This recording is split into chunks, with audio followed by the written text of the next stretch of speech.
Thank you, Matthew. Matthew dropped the beat. He did. DJ Burlando in the house. DJ Burlando. Holy smoke. Wow, what an entrance. Sorry to everyone who was a little alarmed. It was a SETI signal. It was the aliens telling us they're watching. May I have a pointer, please? Thanks. So, with that, welcome everyone to Griffith Observatory and to All Space Considered. And how many of you have never been to All Space Considered before? Never? How many of you have been to All Space Considered before? Okay, so there's a lot of new people right in there. And how many of you have been to All Space Considered? Let's say at least 8 times. All right, there you go. Hi, friends, longtime friends, and hello, YouTube and live stream audience. We're all very happy to welcome you here to Griffith Observatory and to All Space Considered. One last question. How many of you are at Griffith Observatory for the first time? Ooh. Well, we're glad you're here, and imagine you might have traveled from some faraway place, because a lot of school kids come here. Let me start by introducing myself. I'm Dr. Laura Danley. I'm the host for tonight's All Space Considered, along with Dr. David Reitzel, our astronomical lecturer, Patrick So, our theater programs manager, and Tony Cook, who's back. Hey, Tony. We missed Tony while he was away, so we're glad that he's back with us tonight. And let me ask a few more questions about you. How many are members of the Friends of the Observatory? Yay! Friends of the Observatory is our 501c3 support organization that makes it possible for all those wonderful 5th graders to come up here for their school field trip program.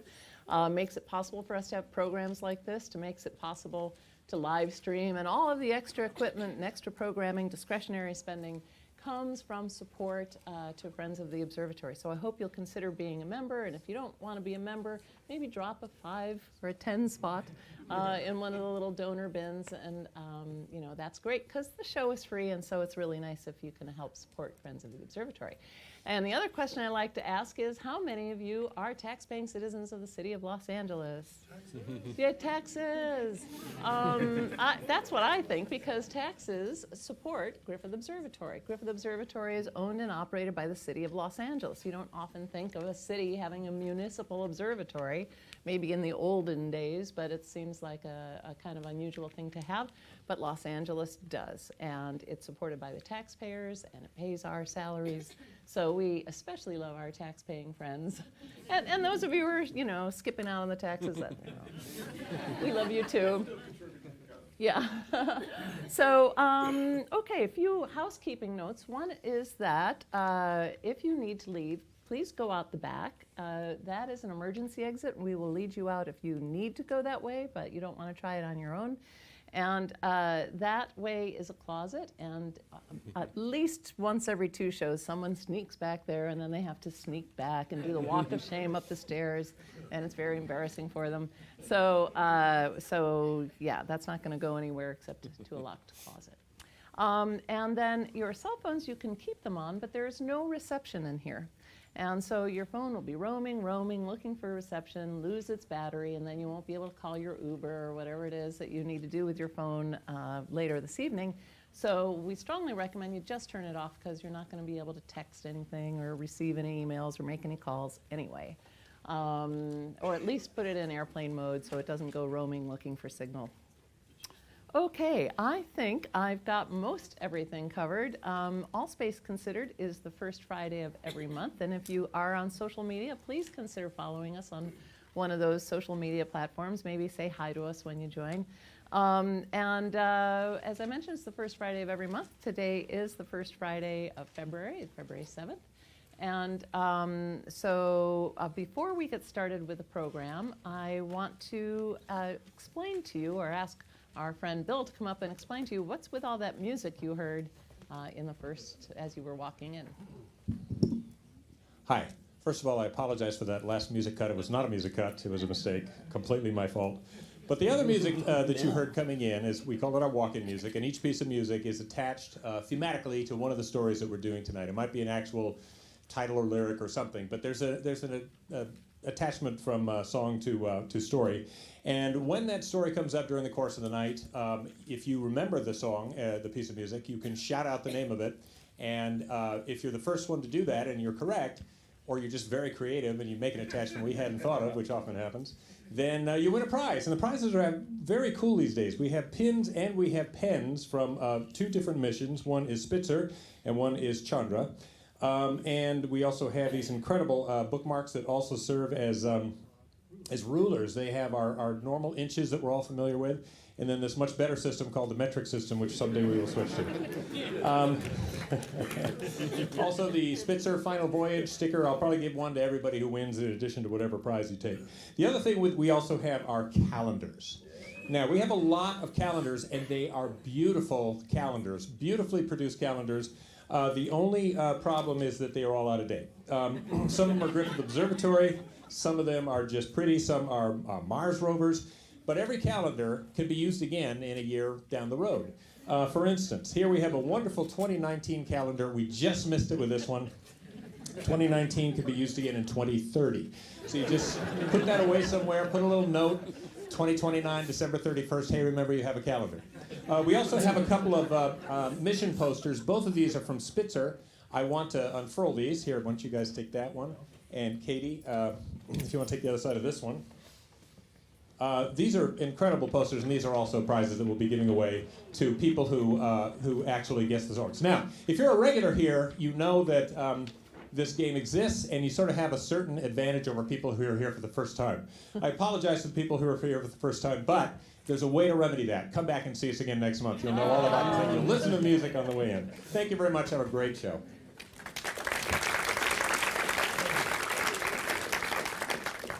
So on tonight's program, and you can start plotting your song guesses right now. Goodbye Spitzer, Parker Solar Probe sets records, beautiful Jupiter, U.S. Space Report, and China Space Reports. Kind of some interesting comparisons between what's going on between those 2 nations in our space exploration programs. And then, who will you wear to the Griffies? How many of you have been to the Golden Griffies before? So yeah, you know, you need to figure out just who you will wear. It sounds a little disgusting, but anyway. Are we finally going to get that red carpet? Oh, wouldn't that be fun? Anyway, and then after that, we'll have the Sky Report, as always, and some pretty pics, and take a break with some videos. It's going to be a short first half, so that we can make lots of room for the second half, and our special guests, Nick Scoville and Andreas Feist. I have to learn how to say his last name. He's Swiss, so he's got an accent. You know, I have to be able to get the Swiss thing down. If you were here a year ago, you might remember I came back from an observing trip at Keck and promised that we would have a program.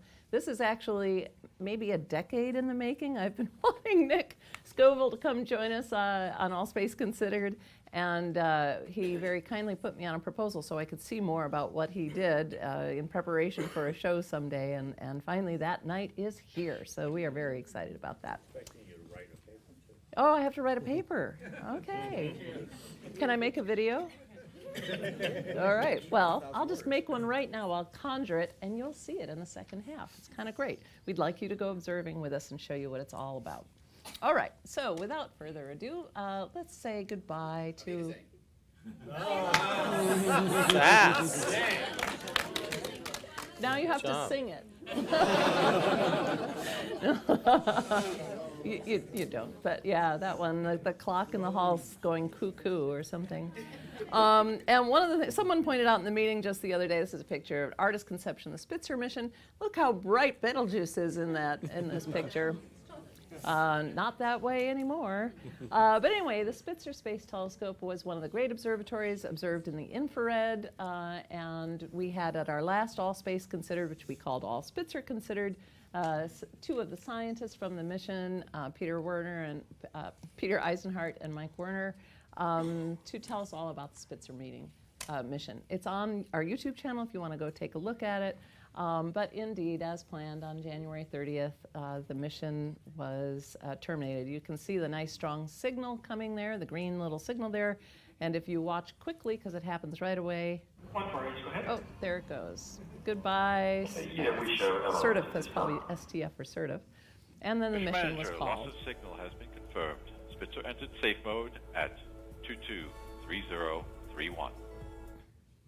So everybody it's a bittersweet moment to say goodbye to a mission filled with gratitude for how successful the mission was, and of course sadness after spending many years dedicating your career to a mission like that. It's always sad to have it be go to sleep. We just like to say go to sleep. But of course there's a wonderful legacy from Spitzer, magnificent images. Please do take some time to go look at their images, and of course a tremendous amount of science, and we'll hear a little bit about that in the second half. Now let's move on to Patrick's going to tell us about a couple of Patrick's Perry Palooza. No, he hadn't seen that. It's Tyler Perry presents Patrick's Perry Palooza, Starring Perihelion Perihelion and Perijove. So Patrick, go ahead. Okay, so I'm very happy. Okay, so we're going to start off with some really close approaches of some familiar objects in our solar system, starting with the Parker Solar Probe. It made Excellent, yes. And I sort of heard it over here. We're very generous with the gifts, so I heard 2, so you can get one too, whoever said it over here somewhere. Okay. Okay, so that was late last month, so it's 4th close approach of the sun called Perihelion 4. And this is where the Parker Solar Probe is currently, so from that close approach of the sun. How close did it get? Well, it got 4 million miles closer than its previous perihelion, number 3, and broke all sorts of records when it was at that close approach. And just to give you an idea, look at its speed. And it has a shield, so the sun-facing side of the shield was very hot. And so that was a record.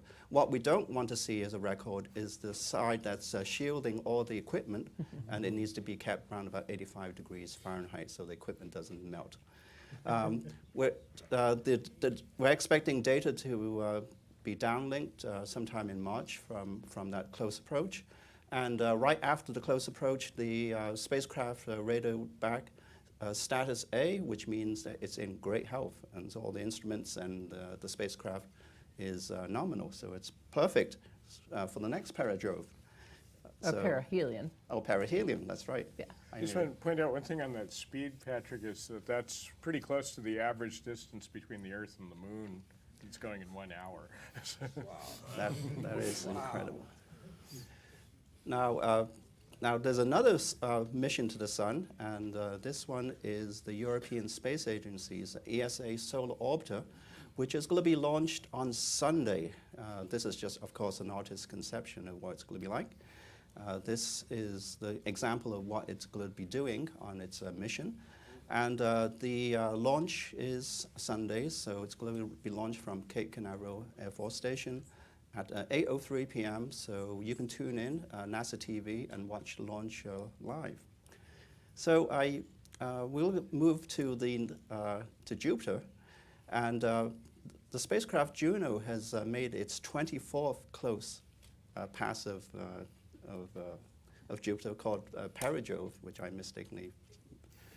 Well, anyway, so let me carry on. A lot of Perrys. Right? Yeah, so it's so it's Perijove 24, and it's marked there as PJ 24, where the spacecraft is as close as 3,000 miles above the cloud tops of Jupiter, which is incredible. So close, you can get detailed images such as these, and this is a long kind of tendril that's spreading out across Jupiter. A lot of cloud dynamics going on there.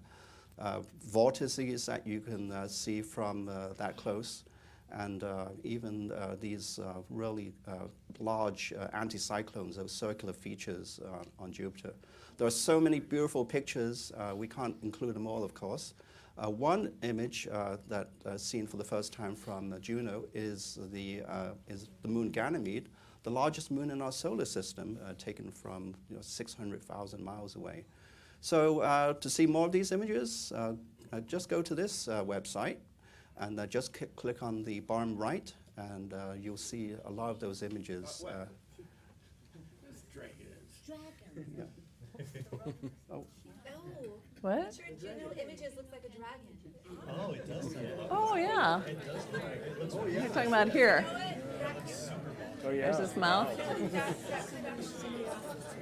So, if somebody guessed that as a song, you get it.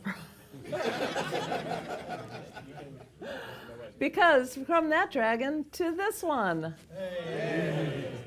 Last we left off at All Spitzer Considered last time, the next day there was going to be a critical test of the Crew Dragon, which is the one that is supposed to and will be taking astronauts from Earth, especially from U.S. territory, up to the International Space Station. This is built by SpaceX.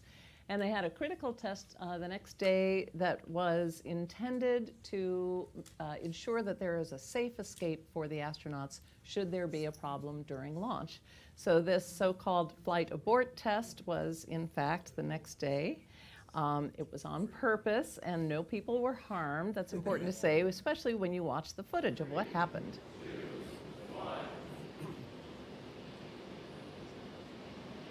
So the Miko, crew Dragon launch escape initiated. separates. Dragon's away. And then And you can hear some really loud cheering in the room. so those few seconds can be critical in saving astronauts' lives, and this was an essential test to get the Crew Dragon certified in order to carry astronauts up to the International Space Station. The capsule was recovered from the ocean and brought back, and indeed, the next flight of the Crew Dragon is going to carry astronauts. So we thought you should know their names. These two brave gentlemen are going to be the first astronauts in the Crew Dragon, and the flight is probably, well, right now it is being discussed for April.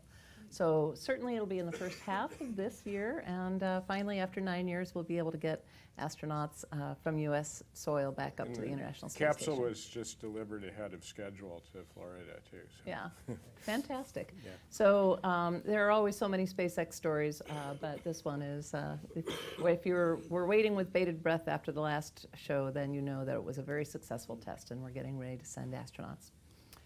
The other headline to mention is, and some of you may have followed, that there is a debate going on for the budget for NASA, and the House panel provided a budget that it more or less gutted most of the lunar activity associated with the Artemis program. So we've talked about Artemis here and here before. If you don't know what it is, don't worry about it, but suffice to say it is the program to take the first woman and next man back to the moon, and it's supposed to do so by 2024. The House panel has moved it to 2028 and said instead we're going to devote effort to sending astronauts to Mars by 2033. Fly me to the moon. That's a good one. Yeah. Yes, and there's a twist to that one, which will come up in just a second, because indeed the United States is not the only country with its sights on the moon. So, Yeah, so fly me to the moon in Chinese. That's there you go. So China has a lot of excitement in its space program right now. After on the third attempt of launching its new heavy lift booster, the Long March 5, there was success. And so last month, a communication satellite was launched with this new rocket, which is about equivalent to the Ariane 5 or the Falcon Heavy in what it can carry. So it will unleash a lot of projects that China has been working on for a while, and but has been held up without the Long March 5. So one of them is a new crew capsule that can carry 6 astronauts, and this will be used to service their upcoming space station, as well as could be used in lunar plants. So China is going to build a new space station, and they may call for international partners. So India and South Korea are interested in partnering, as is the European Space Agency. So it's possible that this could become another international space station in the next few years. Now, in addition to the success of the Long March 5, China has released a lot of data from their newest probe, which actually landed on the moon about 13 months ago. This is the Chang'e 4 probe, that landed on the far side of the moon in what's called the South Pole Aitken Basin. This is an area that people are interested in. There could be ice deposits and things in this region of the moon. And also it's the first probe to really explore on the surface the far side of the moon.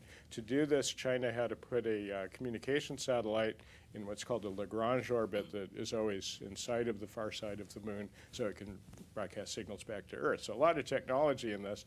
That long antenna you see is a low frequency radio telescope. So it's actually doing some radio astronomy. The image is taken from the U-2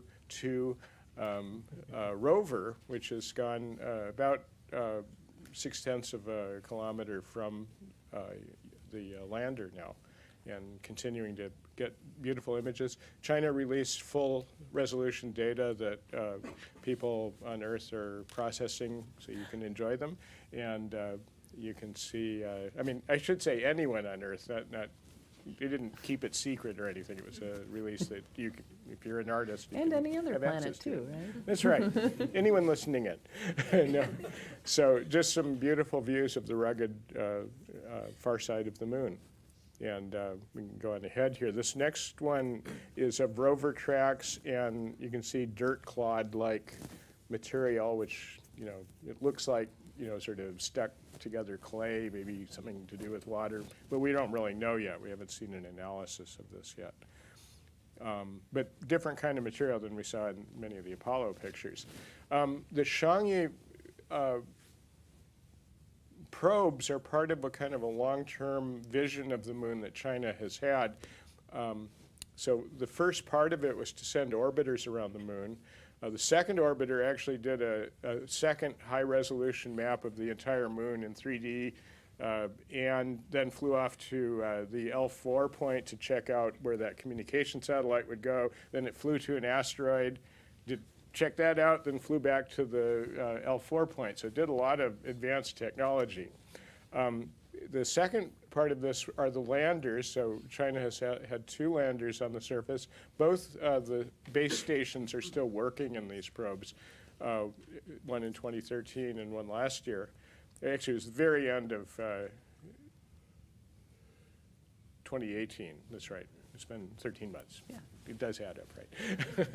And so these are ambitious probes to study what materials are on the moon. We suspect that there's stuff that could be used for fueling rockets and building things.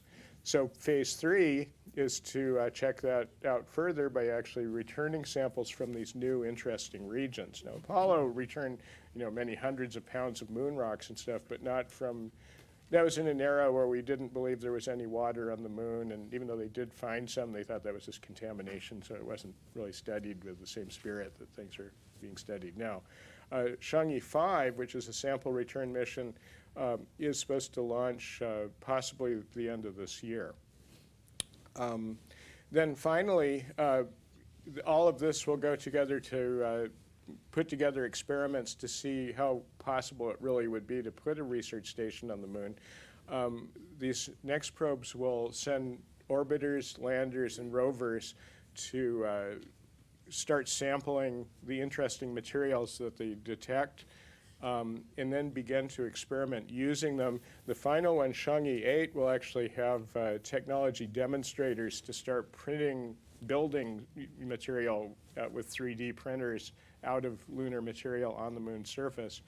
It'll take a small biological probe, I should say habitat, to keep probably plants and animals alive as long as possible on the moon, and really just see how much work would be done to actually build a base. If all successful, China has indicated that by about 2030 they would start building a base at the south pole of the moon to develop resources to explore the solar system with. So there's a fairly clear vision of what they want to do. Now, back to Long March 5, one of the interesting things that will be launched later this year is the 2020 Mars rover, only not JPL's. This will be China's 2020 Mars rover, and this is the actual, or at least a mock-up of the final thing, and the team that made it. And that's about all the information we have about it right now. We don't know the name of it yet, although apparently it has a lot of interesting experiments on it that'll searching for things. One cloud in all of this, though, is that many of China's space centers now are impacted by the coronavirus, and some of the smaller ones have been totally shut down and quarantined. So this will probably have an impact even on the Long March 5, but we don't know exactly what yet. But obviously, it's a serious situation, and they're trying to keep workers from getting infected too. So the space industry is located in that region of China? yeah, it's actually it's not centralized. They actually have a lot of different places, but there's one particular island, and I'm afraid I don't know the name of it offhand, but where Long March 5 components are made, and the coronavirus has hit there, and there's hundreds of cases on that island too. So workers are taking extreme care, but it could slow things down and maybe derail the schedule I've shown you. Hopefully not. Well, to move to something a little cheerier, David, tell us about the Super Bowl of Astronomy. I'm so ready to be excited about this meeting. In fact, we mentioned this at the All Spitzer Considered, the meeting, the American Astronomical Society, up in, it's American, so it's all across, although there's people that belong worldwide. The meeting was held in Hawaii, which would have been yes, exactly, good one. So the meeting was held in Hawaii, hence the rainbow, and it's the big meeting that the research astronomers and others go to every year where most of the major announcements are made, hence why we called it the Super Bowl of Astronomy. But if you've been here to All Space Considered, you also know it as the time we do the Golden Griffith Awards. In fact, many of you have been given a ballot. We're having 2 rounds of voting. What happens is you're going to hear all the press conference, the press releases that were given at the meeting. You're going to hear a little summary of them tonight, and then you go vote. In round 1, vote for your favorite in each category. We'll take the top 2 from each category, and those will move on to round 2 of the voting, where we'll decide which of them gets the Golden Griffith, the silver, and the bronze. Now, you come back in March, and you might get to take one of those home, actually, believe it or not. So it's an exciting time. It's award season, even here at Griffith Observatory. And it's Olympic time, too. It is. So, it's Olympic time. We've got the right medal. We've got it all. This is what your ballot looks like. If you're here tonight, feel free to fill it out. You can turn it into our ballot box. Or if you like, you can go online and vote. What could possibly go wrong with voting online? Anyway, feel free to vote. You can go online and vote, and we'll do our best to keep things as fair as they possibly can be. So on to our nominees. In the category of massive compact objects, we have these fine 4 topics, and we'll look at each of them individually. Molecular gas around black holes and merging galaxies. The ALMA telescope saw, just like it says, gas around some black holes in this messy galaxy that shows evidence that it just merged with another one. So what does it mean, and how does it tie in? Nominee number 2, new results from the LIGO Virgo 03 observing run. Well, that's the gravitational wave observatory, and they saw another pair of merging neutron stars. You can hear all about that if you like. Another step towards understanding fast radio bursts. There's these very strange bursts of radio energy that come in a fraction of a second. Many of them don't repeat, but they found a second repeating one, and you can hear all about what that means for our understanding of these weird radio phenomena in the universe. And Chandra detects proper motions in the knots of M87's jet. M87 has a supermassive black hole in the core. It's the one that was imaged by the Event Horizon telescope, actually. Well, the Chandra telescope was able to see the knots, these little clumps of gas that have been ejected from that black hole in jets, able to see them move, and it actually looks like they're moving faster than the speed of light. The key to that statement is looks like. They're really not. So if you want to hear about that, you'd want to vote for this one. And our category number 2, galaxies and cosmology, and we have these 5 nominees in this category. Again, the top 2 will move on. And the first one, a group of galaxies blowing bubbles at dawn. Well, what does that mean? It's actually the cosmic dawn. Ages ago, right after the Big Bang, there were no stars, there were no galaxies, there was gas. That gas, however, absorbed all the light. You couldn't see much. The first stars ionized it. These folks are claiming they see evidence of those first bubbles around those first stars.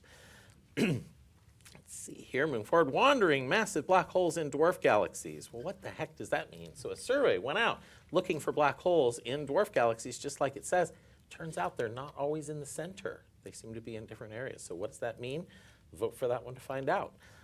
The Hubble Space Telescope observed a giant spiral galaxy. It's known as Rubin's galaxy. Vera Rubin, who took the measurements that showed the outer regions of galaxies were rotating faster than we expected based upon the mass that we saw. So there was evidence for something going on there. Dark matter, by the way, is what most astronomers believe is going on. Well, this galaxy was one of the ones she observed. It turns out it's huge. It's like 2.5 times bigger than the Milky Way. It's a very weird one. It's out on its own. You want to hear about that? Vote for that nominee. Warm dark matter chills out. Constraints on the nature of dark matter with quadruple image gravitational lenses. Okay, that's a mouthful. What they're showing there is these are actual like gravitationally lensed quasars. So those 4 little splotches you see in those images are the same object. Well, using that information and seeing how it's distorted, they were able to see some of the smallest clumps of dark matter yet. So small, maybe they haven't even made stars. So very interesting nominee there. Another nominee using gravitational lens systems. This time, they're able to actually measure the cosmological constants that are going on. So how much dark energy there is, how much dark matter, the expansion rate, simply based upon these gravitationally lensed systems. So it's an independent way to figure those out. If you want to know more about that, vote is that your favorite. The Milky Way is our next category. And I just love those orbiting Griffies. So these are our nominees, and let's take a closer look at them. The binary star V Sagittae will explode as a very bright nova by century's end. Turns out it's a white dwarf, has a massive companion orbiting. It's dumping material onto it. Based upon the physics we understand, a prediction has been made when this will next go nova. In fact, it will be the brightest star in the Milky Way galaxy when it does it. It'll be almost as bright as a supernova, and if you want to find out when that's going to happen, of course you could Google it, or you can come back next month if this is one of the winners. So at Dance with Dragons, TESS reveals Alpha Draconis is a detached eclipsing binary. This is actually quite a bright star. Turns out it's 2, and the 2 stars eclipse one another. It is so bright that the Kepler survey, it was too bright for those detectors to see it, so it didn't see this star going through these. It should have been noticed earlier, but it took TESS with its capabilities to be able to see this weird system where you have these 2 stars orbiting and eclipsing each other. A new feature of the galaxy revealed by 3D dust mapping. This is actually the Radcliffe Wave, which sounds like a dance. Yeah, well, as it was pointed out, it's sort of like Harry Potter waving on the train on his way off to Hogwarts. No Harry Potter fans. Anyway, okay, so one person gets it. If one gets the joke, it's worth it. Anyway, this massive structure in the galaxy looks like it's sort of a wave-like shape. Turns out if you view it from up above, it looks straight. Folks used to think there was a ring of star formation maybe in the Milky Way. Is that true any longer now that we have more information? Vote for this survey if you want to find out more about the structure of our own Milky Way and the star-forming regions in it. The eagle-eyed view of the flying telescope reveals how the Swan Nebula hatched. Actually, some Spitzer data was used in this as well, but the flying Sophia telescope made some measurements, and they were able to measure star-forming regions, hot young stars, had to get that in there, in this nebula, and learn more about it than I report. It's one of the brightest nebulas that we can see from here on Earth. Recent star formation event far in the Milky Way's halo. This is actually something I'm very interested in. I was part of a project where we went looking for stars in this part of our halo, although we looked in the wrong spot because we didn't see any. Thanks, Doug Lynn. Professor Doug Lynn told us where to go look. Doug, call him out. Hey, he went observing with us. We got a theorist to go to Keck with us, so it was worth it. He pointed at a dense clump of the gas. We didn't see anything. These folks looked elsewhere. Hint, it's the big blue star in the map up there. So they aren't looking at a dense clump, but it looks like the interaction of the gas from the 2 Magellanic Clouds somehow is forming new stars very far from our galaxy. That's a weird place to be forming hot young stars. So, next category, telescopes and instrumentation. Now, even though this one only has 3 nominees, we are going to take 2 of them. So the 2 of these get to go forward anyway, and only 1. So maybe, anyway, don't vote for the loser. That won't work. Hubble at 30. The Hubble Space Telescope is 30. It's made 30 years of discoveries. There was a whole session just about how cool Hubble is. So that would be a fun one to do. Astronomy confronts satellite mega constellations. Yeah, that was probably an angry session. Astronomers aren't so happy about the Starlink system that SpaceX has been putting up early in the evening when you're taking calibrations and some of your first observations. You get images like this right now. So what can be done about these constellations? If anything, how should astronomy confront it? Right now, there's no united front on it, so astronomers got together and talked about it to find out. Maybe we should, instead of having random people angrily commenting on Twitter, maybe we need to decide what we're going to do. Radio astronomers are similarly worried about the advent of things like 5G and cell phones, and the cell phone technology is being put everywhere. Those interfere with the radio telescopes that we have here on Earth. And if you send satellites up into the sky, those are going to be sending out radio signals as well. So the radio astronomers had their own session of, well, what are we going to do with this new era of radio communication? And our final group of nominees is all about exoplanets. And we have 5 nominees from this category. The first one is the first light for NEAD, an extreme precision Doppler spectrograph for exoplanets. Like Laura said, this is Shell spectrograph. That's just a beautiful spectrum. Both of us love a Shell spectrographs. You get extremely high resolution. Yeah. My PhD work was with a Shell data. Oh, cool. Very cool. Fond of it. These absorption lines, the little dark lines you see on the left-hand side, those are actually in the stars themselves, in the atmosphere of a star. These dark lines are formed as the light is absorbed. Well, if you have enough of them, you can measure hundreds and hundreds of lines, which gives you a very precise measurement of the velocity of the star. And if there's a planet moving around it, you'll be able to see very small motions of that star as it gets tugged by that planet. So this is a new spectrograph for studying exoplanets and their atmospheres. So it's going to be a very, very cool project. Living with Goldilocks K-dwarfs. Stellar effects on hosted planets. Now, Goldilocks, you often hear about that with the habitable zone, the right distance to be from a star. What does it mean to have a Goldilocks star itself? Well, turns out the sun is a G-type star. It's fairly massive, it's hot, but it doesn't live very long. We're only going to live maybe 10 billion years. An M dwarf can live, hundreds of billions, if not a trillion years. But the problem with M dwarfs is they have a lot of X-rays to them. In between these M dwarfs and a G-type star, there are these K-type stars.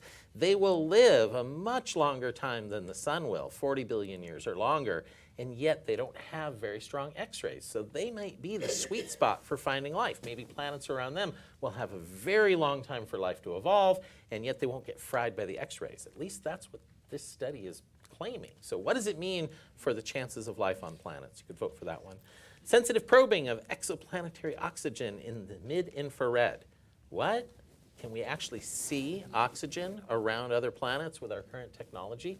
This study is claiming that yes, in the infrared, using the Webb telescope, we might be able to see oxygen around some of these planets that are nearby, actually around these M dwarfs. Now, does that mean there's life? Maybe, maybe not. Could you make the oxygen another way? Vote for this one if you want to find out. Now, TESS found its first Earth-sized planet in the habitable zone. So if you want to hear all about that, vote for this one. It was actually a junior in high school that helped find this, which is just super cool. Maybe that was this one, the junior in high school. Anyway, vote for them both, and then you'll be able to figure out which one. It's in my notes here if you want to know. Let me see. I do want to get it correct. Yes, it's this one is the junior in high school discovered this one, and it was, appropriately enough, it's a Tatooine planet. It is a planet that is orbiting 2 stars. So Star Wars, Tatooine, in the sky, you see the 2 suns. If you were on this planet, well, you'd be squashed because it's a gas giant, probably. It's gassy. But if you were on a moon going around this planet, you'd have 2 suns in your sunset, which would be very cool. So it's the first circumbinary planet discovered by TESS. You could hear all about it, characteristics of it, where it is. Is it in the habitable zone? I'm not telling you tonight. You need to vote for it if you want to find out. So voting is now open. You can go to this tiny URL. You can go to the longer web address if you like. And round 1 will be open for 2 weeks about, and then we'll open round 2. We'll close round 2 probably Friday morning of the March All Space Considered show. So you'll be able to vote all the way up till then. Yeah? How do you vote for round 2? Vote for round 2. You'll go to, we'll post a web address. We'll tweet about it. We'll post it to Facebook. We'll make a YouTube video about it. And I'm sure, my guess is that we'll use the same web address. I think it's possible. Does anybody know? The person that made our form actually fell ill, so she would know. But I'm hoping we can use the same address. So if you just go to the thing, it'll be round 2 voting when you get there. But if not, we'll make it work. Yeah, and it's a good thing too. I think easy to remember is to follow us on any of our social media platforms, and we'll definitely be posting it there. Yeah, we'll be posting it and tweeting it. So it'll be a lot of fun. So, vote for your favorites, and come on back in March, and then we'll present the top 5. We'll get fairly detailed presentations. The top 3 will get awards, and you might be lucky enough to take one of them home. I see some people in the audience tonight that have taken home Griffies before, and they keep coming back. So, hey. But fair warning, you have to give a speech. You have to thank the Academy and your mom and all the rest. Yeah, so. Yep, and here it is, the ballot box, and paper ballots work too. And Friday, March 6th is the show you want to come back to. No hanging chads, No exactly. hanging chads. All right, so lastly, Patrick, even though Tony is here, would you tell us about the February skies? Yeah, what's in the sky this February? Well, if you look shortly after sunset, you're going to see a very bright star-like object. That object is the planet Venus, which has been up there for a few months. Now, planet Venus isn't quite alone. It's joined briefly by an elusive planet called Mercury, which I photographed last night. And it's going to be up there just for a few weeks. On Monday, February 10th, Mercury will be as far away east from the sun in its greatest eastern elongation. So that's probably the best opportunity to view it. And then for a week after that, it will slowly descend into the twilight of the sun. Now, Venus isn't always alone, because every month the moon visits Venus. This is what it looked like last month, the day before the moon made its closest approach to Venus. Here's the night of the closest approach. If you missed that, you can see it again on February 27th, Moon and Venus together. So that's another treat, upcoming treat for you. When the sky grows dark, you can look to the south and see all your winter favorite constellations. So try your hand at identifying Taurus, the bull, Gemini, the twins, Canis Major, the great dog, and of course Orion the hunter with its 3 stars in a row for its belt. Note that star Betelgeuse here. See if you can spot it in this picture I took of Orion over the dome. I had to enhance it, of course, to make these stars show up, because our light polluted skies, it's kind of hard to see some of the bright stars of Orion. Anyway, the star Betelgeuse has been in the news because it's faded since December from the 9th brightest star in the sky to roughly about the 20th brightest star in the sky. It's a variable star, but it's in a very, very deep minimum right now, and it's almost as bright as its neighboring star, which is Bellatrix, which is this star right here. So keep an eye on that. Now, here's something you need to put on your calendars here if you're observing in the morning sky for February 18th. If you have a clear view of the east-southeast and no obstruction, look for the moon and Mars at 3:30 a.m.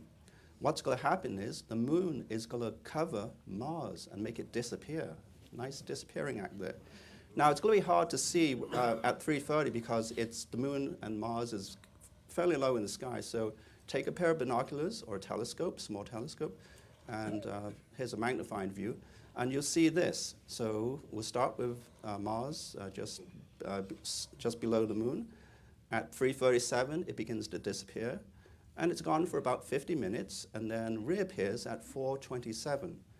Zooming out, the moon will have climbed, and Mars will have climbed 13 degrees above the southeast. And if you look down to the position where the moon and Mars was originally, you'll see the bright planet Jupiter at 4:30. Wait an hour, because there's more. The planet Saturn joins this brilliant parade of planets, Jupiter, Moon, and Mars, just before the light of dawn. So that's a beautiful treat for February 18th. So put that down on your calendar. Now, talking about calendars, here's our lunar calendar, or our Valentine's special calendar. So you can see where the first quarter moon is occurring on the 2nd and the full moon on the 9th. And notice on the Saturdays here, we have a Griffith Observatory star party where members of local astronomy clubs bring their telescopes up, and you can look through any of the telescopes and speak to the amateur astronomers. The first one occurred on Saturdays, just last Saturday. But we have another one in the same month because it's a leap year day, and so 29th is a leap year day. So we have a second star party in February, And you know that there's 2 star parties in the same month, and we call the second one the Blue Star Party. Anyway, that's it for the Sky Report, so enjoy. So while you have your calendars out, as everyone naturally does, here's some other dates for you to remember. Tonight is our observing with at Keck. Next month, the Golden Griffiths are sometimes called the Griffies, that David just spent a bunch of time talking about. In April, we're going to mess you up again because we're going to be not the first Friday, but the second Friday on April 10th, because that is the night before the Apollo 13 mission to the moon launched 50 years ago. So if you've been coming to our commemorative programs, we've been honoring the 50th anniversary of each and every Apollo mission, and we will do the same in April. Of course, Apollo 13 was quite noteworthy. I'm particularly excited to welcome, as part of that program, Don Harvey. Were any of you here for the Apollo 11 program with the engineers who worked on building the lunar module? Yeah. So, hi, thanks. And It was great. one of them, Don, had the greatest story. He was so familiar with the lunar module that when Apollo 13 got in trouble, they needed him at Johnson Space Center right away to help do the troubleshooting on how could we save the astronauts' lives with the lunar module, which in the end was what saved their lives. So he was in a continuing education course down at USC. He was sitting in a classroom, a couple of uniformed guys, military guys come in, and Mr. Harvey, come with us. Took him directly, like straight to the plane, straight to Johnson, and there he was sequestered for the remainder of the mission, and along with many other engineers. So he was a participant in that. If you've seen the movie, you know they're all back there figuring out the socks, the hoses, you know, how to save the astronauts' lives, and he's going to be with us on that program. Laura, is that no program on April 3rd then? No, because it's just kind of jammed up, yeah. So we'll tweet and post about that just to remind everyone. I feel like for the ones we do that, we should just be here anyway and, you know, not have a program, but we can talk to you or something.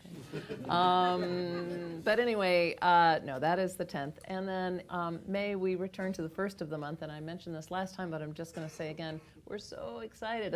Another talk that's been 10 years in the making is Maestro James Conlon, the conductor of the LA Opera, is going to join us. And if you've ever seen him speak, he's one of the best speakers of any field, of any kind, anywhere. He's just spectacular. And the opera we'll be discussing is Pélias and Melisande by Claude Debussy. And then, special treat, we're going to go up to the planetarium and listen to it on the planetarium's 28.2 sound system, so you can really hear the beauty of the music while looking at the stars and kind of melting away to Debussy's music. And then, so those are all Space Considered programs. One more program to put on your calendar on February 24th. What is up with Betelgeuse? And David is going to be giving a talk here as part of the Photo Cosmic Musings series, so we hope you'll consider that. Yeah, so check the photo website for that talk. Yeah, and I think we have a link to it from ours as well. We do. So with that, let's turn down the lights. We're going to look at a couple pretty pictures and then take a break.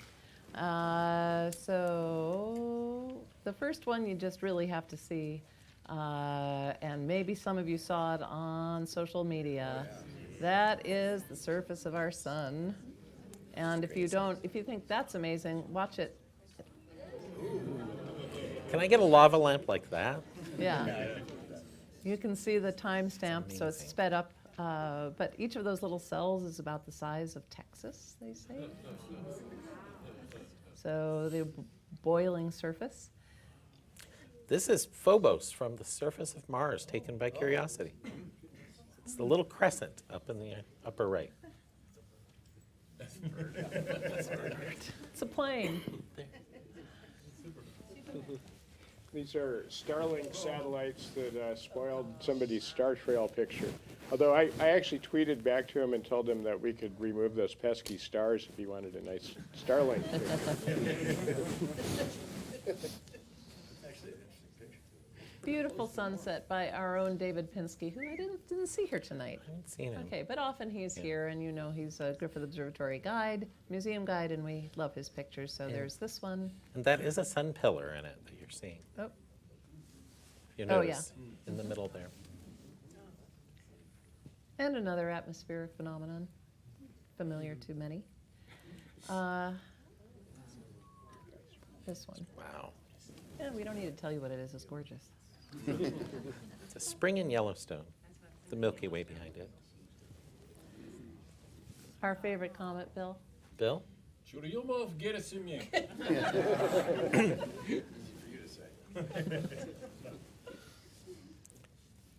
This is globular star cluster, NGC 6752, of course, catchy name.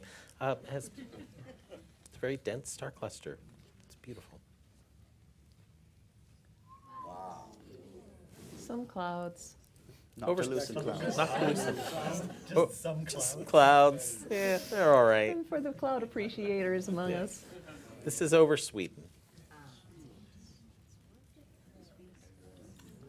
Some meteors. Meteors. Is that the Draconid shower? Yeah. It's a Draconid shower, and you can actually see Betelgeuse in there.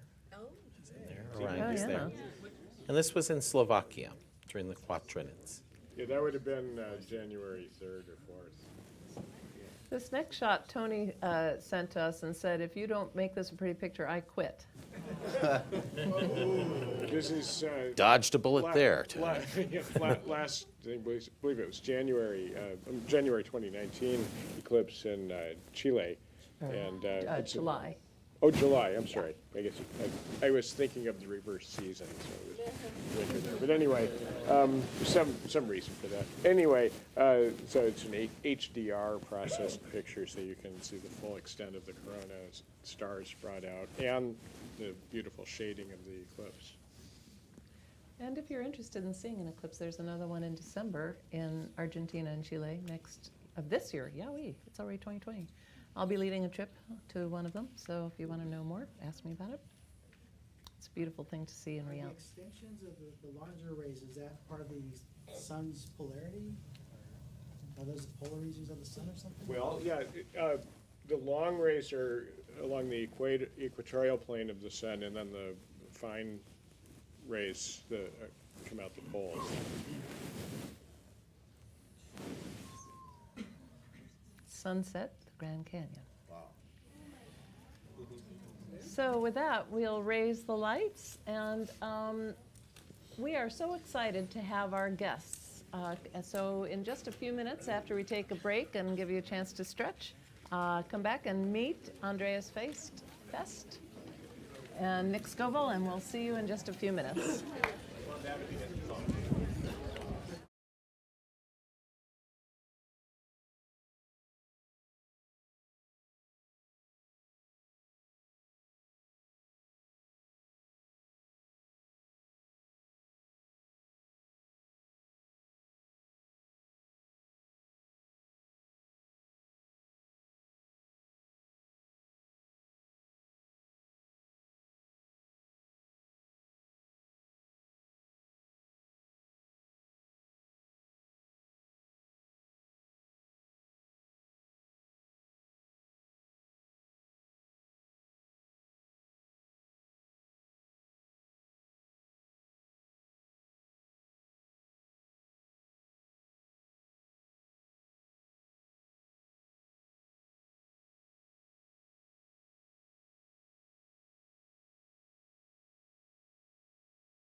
All Space Considered, the special half with the special guests, and we're so happy to have them with us today.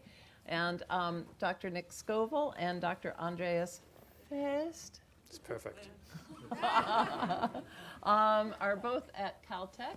And there will be a little bit of an introduction a little later. We do, in fact, have a video, but suffice to say that Nick is a professor emeritus at Caltech, and Andreas just went on the full-time, the permanent track science staff. So sort of nice bookends of a career in astrophysics, and we'll talk a little bit about that as well. So with that, I'd like you to join me in welcoming Nick and Andreas.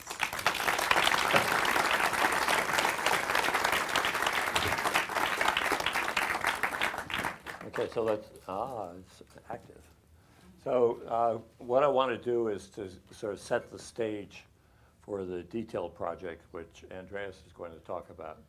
But the basic theme here is trying to understand the overall evolution of galaxies as you come in cosmic time up to the present.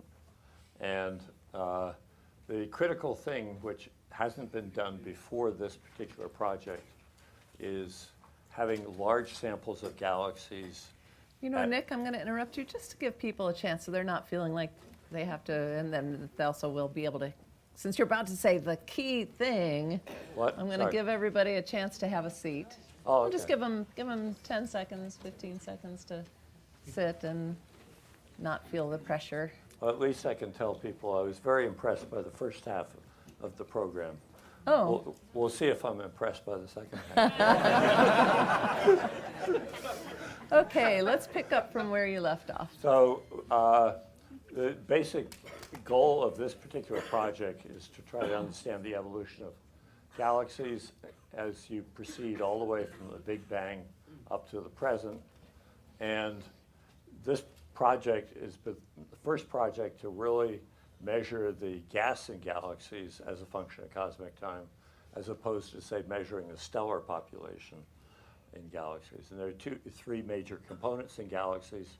You probably all know the gas, which will form stars or feed central black holes, the stars in the galaxy, and then the dark matter, which is a dominant gravitational force in the outer parts of the galaxy.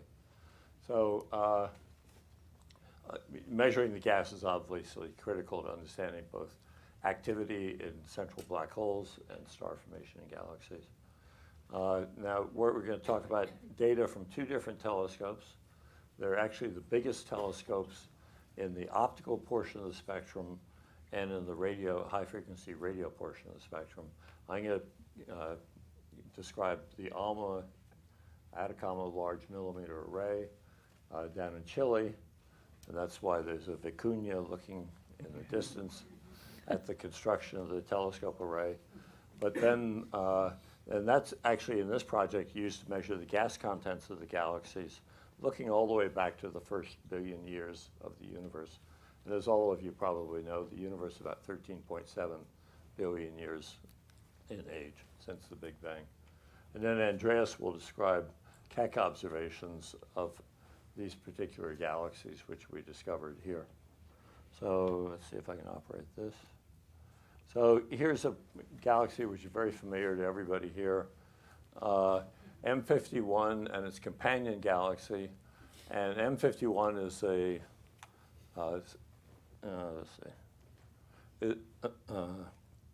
is a spiral galaxy, very thin disk of gas and stars. And one thing you can notice immediately, and probably those familiar with astronomy in the audience, the gas and the dust is quite confined within the spiral disk of the galaxy. And then there's a background stellar population which covers the whole disk. And then these pink areas, which are corresponding to ionized gas emission from gas which has been photoionized by ultraviolet radiation from the young stars forming within these gas clouds.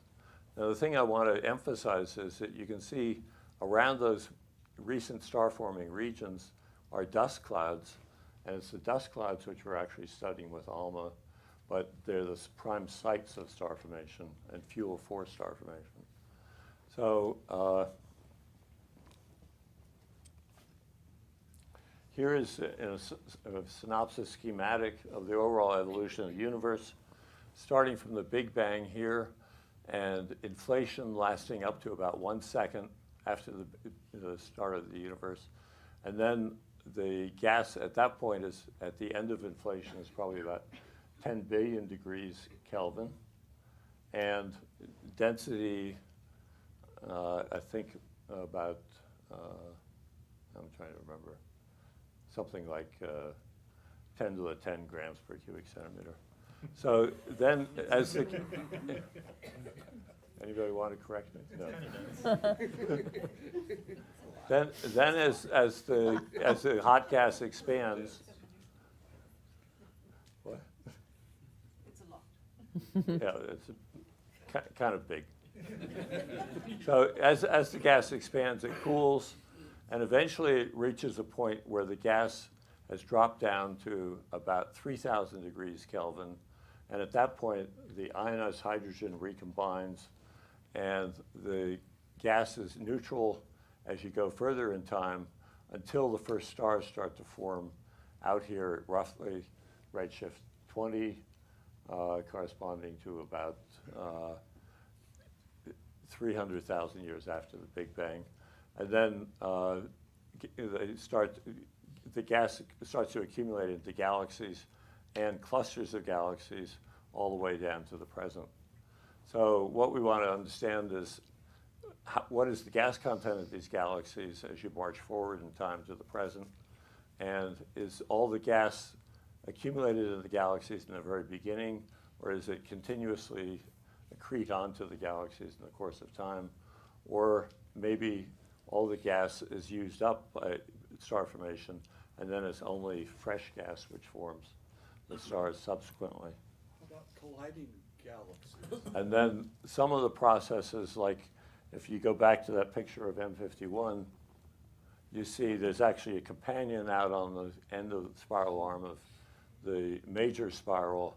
That companion in this case is a sort of irregular elliptical galaxy. But this process of collision between two galaxies is a very important trigger to forming a lot of stars, and also disrupting spiral galaxy disks and perhaps forming elliptical galaxies. It's actually great to ask questions, but I don't know whether she'll give me extra time.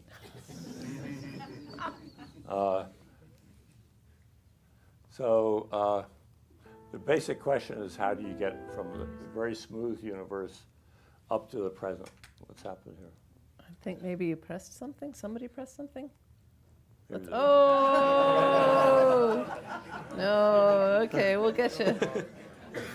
Here we go. That's probably the first mistake you see here.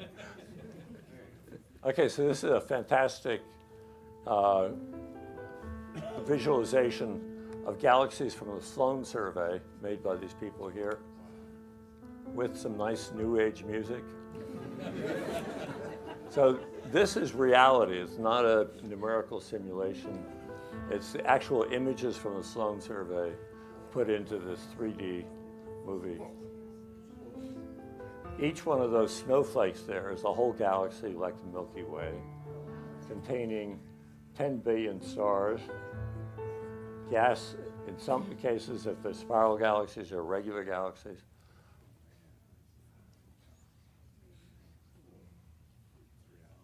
Okay. So you can notice that there's huge space between the galaxies at present. There's concentration of material in the galaxies and kind of empty space in between, where the mean density is a factor of 1,000 lower than that in the galaxies or in the clusters of galaxies. So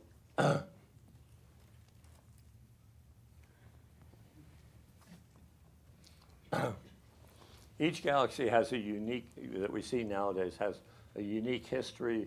It may have been formed 7 billion years ago, 5 billion years ago, 3 billion years ago. And that will be reflected in the age of the stellar population of the galaxy, and perhaps the amount of gas which still resides in the galaxy. So age is an important determinant of what a galaxy looks like nowadays. And also the temperature of the gas in the universe at the point when the galaxy formed is probably also critical. So one thing I want to impress upon you, and you know, as I get older, I keep thinking about what amazing progress we've made. If you think about it, everything you see in this talk was not known 100 years ago. 100 years ago, people didn't know that there were external nebulae like the Milky Way. That's about when that debate occurred. And certainly there weren't large collecting area telescopes. There were no radio telescopes at that point. And it's phenomenal that humankind has developed this technology by digging iron out of the ground, glass from the silicate in the beaches, and produce these telescopes which can collect light from the very distant universe, which originated 12 billion years ago. And here in the last 100 years, we built the technology which can actually see these photons coming to us. And I find it just amazing, and I think, you know, we as professional astronomers, and probably the public also, gets blasé about what has actually been accomplished. And it's a beautiful thing which is done in astronomy. It's a fantastic science, and it's wonderful that the public supports it so well. So the other thing is, you know, which these are all quite familiar thoughts, I just want to remind you, is that, you know, as you look further out in the universe, you're looking at light. It's been they originated, you know, say a billion years before, if it was a billion light years away, and so on. So you're actually looking back very accurately and seeing what the universe was like, you know, 5 billion years ago or 10 billion years ago. And that's really quite remarkable that you can see backwards and construct that kind of record. You know, geologists do the same kind of thing when they dig a hole in the ground and, you know, sample the dirt at different layers, but it's a lot messier than what's been done. Uh-oh, I probably insulted somebody. So just to remind you, because I'm trying to build background so we're all on a common footing. Here's a schematic of the electromagnetic spectrum showing the area that we actually observe in the optical with our eyes or with the Keck telescope. Is this small area of the electromagnetic spectrum. And then as you move into the near infrared, there tends to be a lot of atmospheric absorption from molecules in the Earth's atmosphere. And then the atmosphere becomes opaque, largely due to water vapor in the infrared. But then out at these wavelengths, windows start to open up, and ALMA is operating in this area here, but it's located at 16,500 feet in order to avoid most of the atmospheric water vapor. So then, you know, wavelength is obviously increasing to the radio end of the spectrum. Energy or frequency of the light waves are increasing in the opposite direction. So high temperature sources tend to produce their photons and emit at short wavelengths, and low temperature, low energy sources at the long wavelengths. Now the other thing to remember is that when you're looking out into the distant universe, the universe has expanded from the time when those photons were emitted. So these photons are emitted in a space which is expanding, and hence they get redshifted when they're actually observed at our epoch by telescopes. And that's the nature of the cosmological redshift.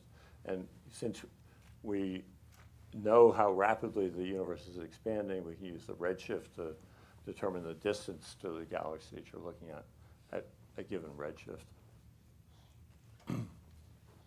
Okay, so how do you avoid the dust in the galaxies and actually see into the places where stars are forming?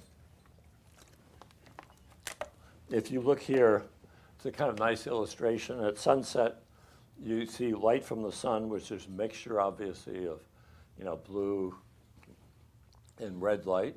And the red light actually makes it through the Earth's atmosphere because it's not scattered by particles in the atmosphere as much as the blue light. The blue light gets scattered up into the atmosphere above. And the same thing happens with emission from astronomical sources, where the red light longer wavelength light is allowed to escape from the dust clouds, and the blue light, the photons originally emitted by the stars in the optical are absorbed by the surrounding dust. And then once they're absorbed by that dust, they heat the dust, and the dust radiates in the infrared. Okay. So here is a picture in the near infrared of the plane of the Milky Way, and you can see the bulge in the center of the galaxy, but still some dust obscuration. If you go to longer wavelengths at, for example, 70 or 100 microns, I think this is Spitzer data from the galactic plane. If you go to longer wavelengths, you actually see the emission from the heated dust in the disk of the galaxy, and you see all the star formation regions, which were obscured in the short wavelength image. Now here is the Ophiuchus star formation region at a distance of, I think, about 200 parsecs. And if I go to the next slide, here's an image, blow-up image of that from the Herschel satellite in the far infrared. And here is the actual star formation region, the Ophiuchus cloud. But you can see all this dust becomes heated and emits in the far infrared and can be seen with satellites like the Spitzer satellite. Okay, so I'm running slow, so let me try to push on here. So the ALMA array is a joint partnership between North America, ESO, and then East Asian countries, Japan, Korea, and Taiwan. And it's an incredible feat. It's at 16,500 feet, as I said, but the technology is also state-of-the-art high-frequency radio technology, operating all the way down to 350 microns wavelength and starting at 3 millimeters wavelength. It's at 5,000 meters, and the total cost of that array is $1.5 billion, which is comparable with a large space mission. It's the most expensive ground-based telescope ever built. But it operates in sub-millimeter infrared and is used for studying star and planet birth, colliding galaxies, and early universe galaxies. And here's a picture of it taken by a drone up there. I don't know how they got a drone airborne at 16,000 feet.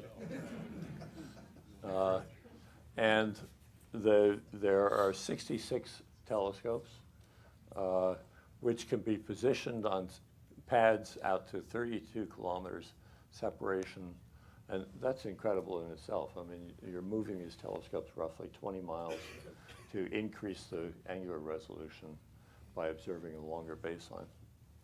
And rushing on, they're moved, but this mammoth transporter, the transporter here, is 130 tons, and the telescopes are each about 100 tons. And this is just to prove that, a beautiful picture of the telescope, to prove that even somebody like myself could survive at 16,000, but only for, I think we were up there for an hour. And they give you placebo cans of oxygen to breathe. Little squirt can. Has anybody here been to the site? Or to San Pedro? Yeah. Is it open to the public? No, you just have to have connections, really.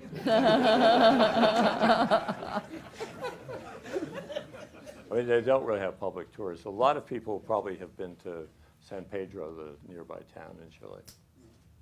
Anybody? Yeah. It's very beautiful.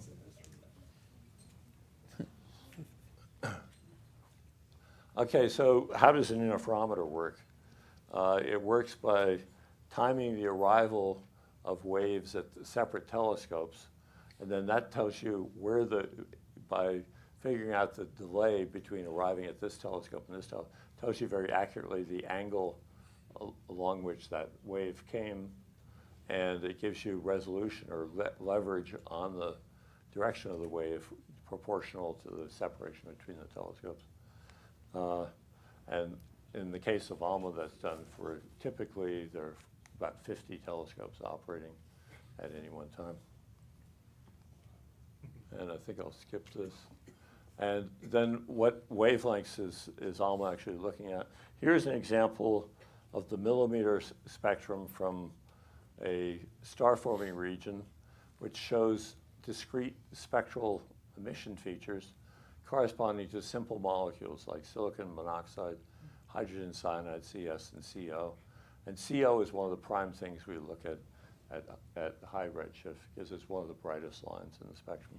And in the video that's upcoming, you'll hear CO referenced, so it's a good thing to just kind of CO. Yeah. So the frequency we're looking at is about 1,000 times FM radio frequency, and this is the lowest frequency of ALMA.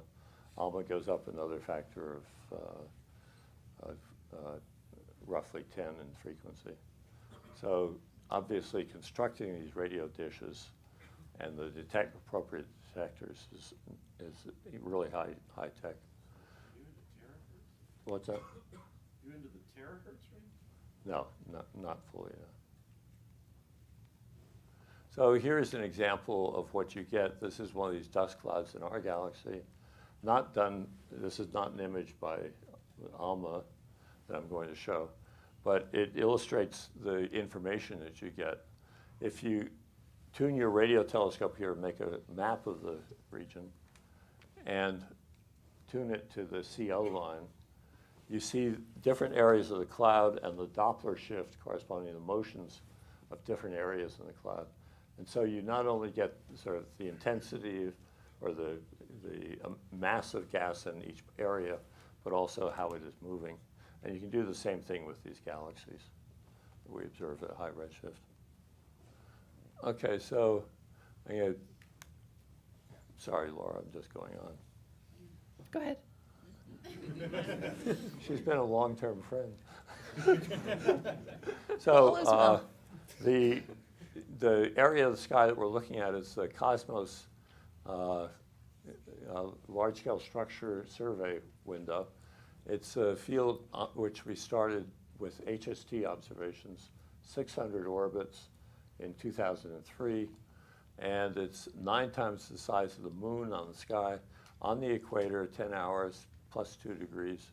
And we had Neil deGrasse Tyson on our team, and we all knew what the coordinates, right ascension and declination were of the field. And at one of the team meetings, I asked them, what constellation are we in? Yeah. And nobody knew what constellation it is. Does anybody here know? Anyone? 10 hours? Sextans. Nice. Anyway, I think the amusing thing is, though, that none of these professional astronomers, including Neil deGrasse. What? Yeah, go ahead. Did you know? No, I didn't know.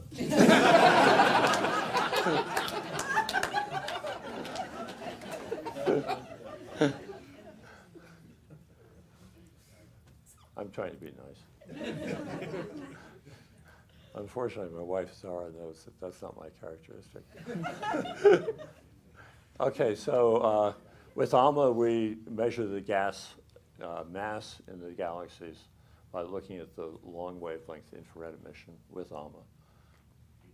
And rushing a little bit, I just want to, if you look at the overall evolution of star formation in the universe at cosmic time, this is the so-called Lilly-Maddow plot, which starting from redshift 0 out to redshift 8 shows that the star formation rate per unit volume in the universe reaches a high peak about 20 times that in the present universe out at redshift 2 and corresponding to 4 billion years after the Big Bang. And then before that, the overall rate of star formation is lower. And so this is the assembly of gas in galaxies and the consumption of that gas in the star information.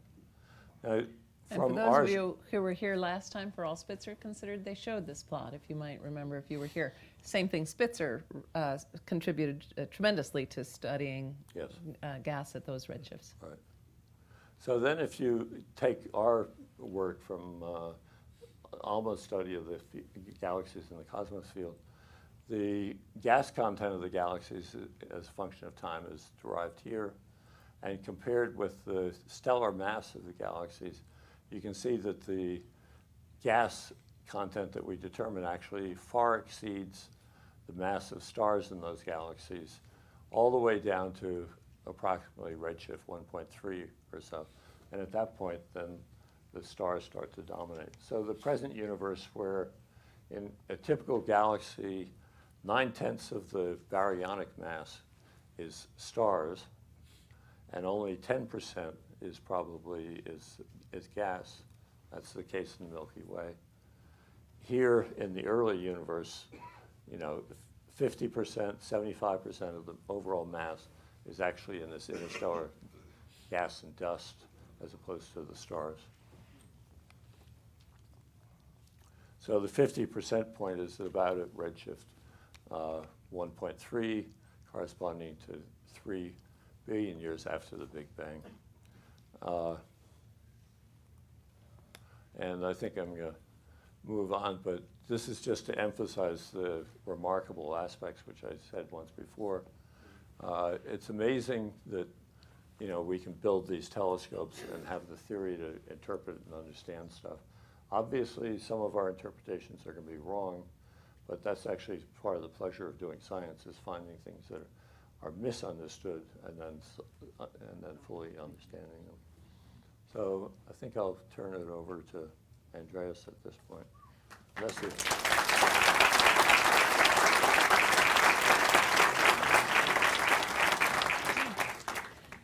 So I will say that when we observed, obviously we had Nick's sample of all these galaxies at a certain distance, but then Andreas also had galaxies that he was studying.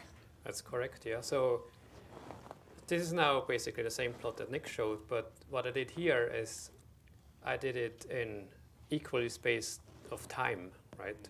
And so now you actually see how in the first maybe 2 billion years, how galaxies grow, so that they build up their stellar mass, their metallicity in a very, very short time, about maybe 10% or less of the time of the universe. Right, and so it's a very important epoch to study. And that's basically Nick's program here. That's my program. Shorter You're saying in time. You're older than Nick, is that the... I'm older, yeah, in terms of cosmic time. His is more difficult.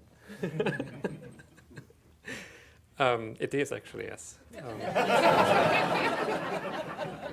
That's quite true. I'm very proud of the fact I do the easiest things first.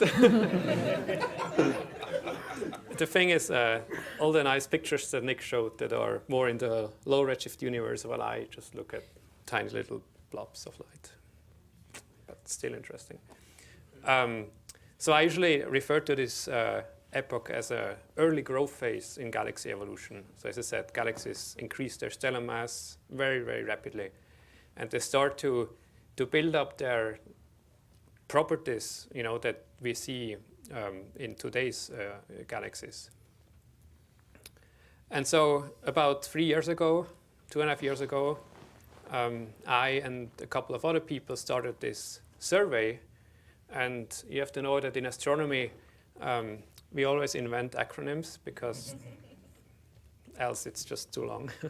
You know that when you publish a paper, they count the pages and they charge you a number of pages, so you want to keep things short. And so as Laura said, I'm Swiss, so I came up with this acronym, ALPINE, which is the ALMA Large Program to Investigate Early, C2, and I will show you later what C+ is, sorry. So it's a survey with this huge telescope, those 66 dishes, and it's 70 hours, which is one of the largest targeted surveys that was ever done. And it's basically to measure this C+ line, which again show you later what it is. the big thing is it's 118 galaxies, so it's a very large sample, and it probes the redshift range 4 to 6, so about 1 to 1.5 billion years after Big Bang.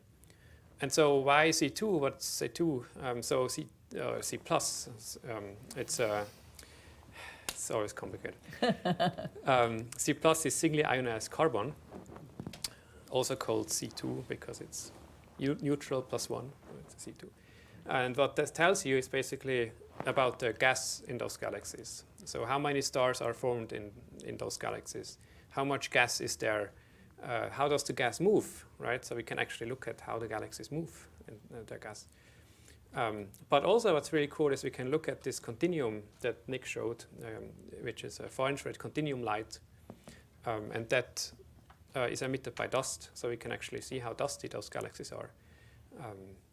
And we can find very dust-obscure galaxies. Before you leave this slide, I have to know the logo on the upper left looks like it's a bar chart, but it's also meant to look like a mountain. Exactly, And you got it. so what is the bar chart of? So the bar chart is one of those C plus lines. So that's a spectrum. It's a spectrum. Exactly. Okay. But you got the mountain, the most The essential most part. important part. Yeah, it took us a while to figure it out. So the Alpine team, so it's the more time you request from a telescope, the more people you want to have, because there's a lot of work to do. And so Alpine consists of 8 principal investigators, PIs. They are basically coordinating the whole project. And then there are more than 40 co-investigators. So these are the people who form the working groups, write the papers, go observing, have fun. This is the PI map. So it's a very international collaboration. See the Olivier Lefebvre, he's in Marseille, he's the European PI, and then on the other side of the pond, that's where I am, the US lead PI. We have people in Chile, where actually the ALMA telescope is. We have people in Japan. These are the PIs, these are all other people.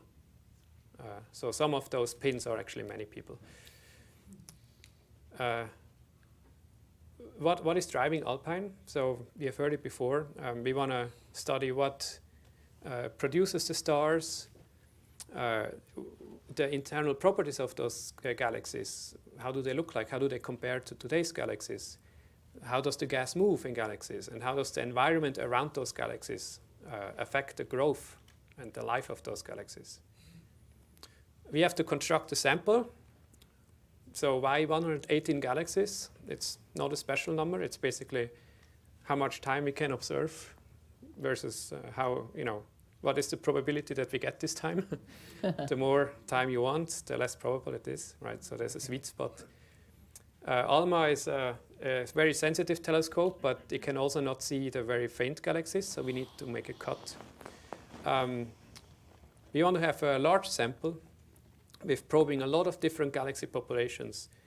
And finally, we need to have what will come later. So we need to know the distances of those galaxies, right? And for that, we need Keck to measure the redshifts of those galaxies. Very quickly, what is this C+, right? So C+ is emitted in those, the boundary of those, of gas, right? So you have the stars, they heat up the gas, and then that emits those carbon emission. So that's my, Is that a public display of radiation? Basically, yes. PDR stands for photo dissociation region. Exactly. Just for those who want to know. Just for those who want to know, but it's just details. Yeah, go ahead. That's my view of this kind of PDR region. That's how it actually look like. Much prettier, right? So C plus is where stars form. That's why we're interested in. And it's also when you have a rotating galaxy.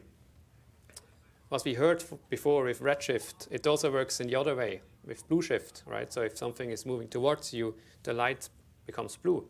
When something is going away from you, it's redshifted, right? So we can, by measuring the color of this emission, we can actually measure how the galaxy rotates, right? This is again my my super fancy model galaxy. And these are what observations look like, right? You see the galaxy is actually rotating. The right side is coming towards you, the left side is going away from you. And that's just how it actually looks like, right? And then also we can look at dust, right? So you probably have seen this before on the left side. That's what you would see by your own eyes. On the right side, when you look at infrared, right, you can look through the dust, right? So we can also look at star formation that's hidden, that we don't see with Hubble, for example. With ALMA, we can see it. So you see the little contour there. That's the C+ emission. And when you look in all of those pictures, except in the bottom left, which is the radar band, you don't see this emission. So we are finding galaxies that we have never seen before. And in ALMA, they're just there. It's pretty amazing. And that's just to end. That's the C+ emission. And you see this different, the emerging galaxies. You see like weird, like, morphologies, structures. And let's do a little bit social media too here, if you're interested. So galaxies have a magnetic field? They do, yes. Yeah. Unique. So as you've heard, there are these large surveys going on using the ALMA telescope, looking at emission from gas, whether it's from CO or those molecular lines or the C+, that's from the photo dissociation regions. And so we needed to, and they needed to, get the distances. I'm just going to jump right to that, to many of these galaxies. So we went to the Keck telescope in Hawaii, and there's a reason we went to Keck. And Andreas, if you could kind of walk us through that. I can quickly show you, yes. Yeah, perfect. You should all know this by now, right? The farther a galaxy is away, the redder it is, right? And so the more distance a galaxy is, right, the more red it is. It looks red shifted, right? So that's what I illustrated here, right? And so all those emission lines that Nick showed, these peaks of emission in galaxies by molecules like carbon or hydrogen atoms, we know exactly where they are, right, in the lab. But when you observe it in the galaxy, it's redshifted, right? And with this shift, we can, that's the redshift, right? And that corresponds to a distance. So that's one spectrum that we actually observed at the Keck Observatory. You see Lyman alpha, that's just one of those emission lines from hydrogen. You see it's at the observed wavelength of about 0.7 micrometers, but it has to be actually at 1.1 microns, right? So if you have those numbers, you divide them, 2 minus 1, you get a redshift of 5.2, which is about 1 million years. So that's what we are doing at the telescope, basically. We're measuring those emission lines to actually pinpoint how far is this galaxy away and how far in the past is this galaxy, right? So this galaxy would be about 12 billion years in the past. So it might not be there anymore. Well, for sure it's not there anymore. It looks very different now since 12 billion years passed. Yeah, and so this is one of those Keck programs.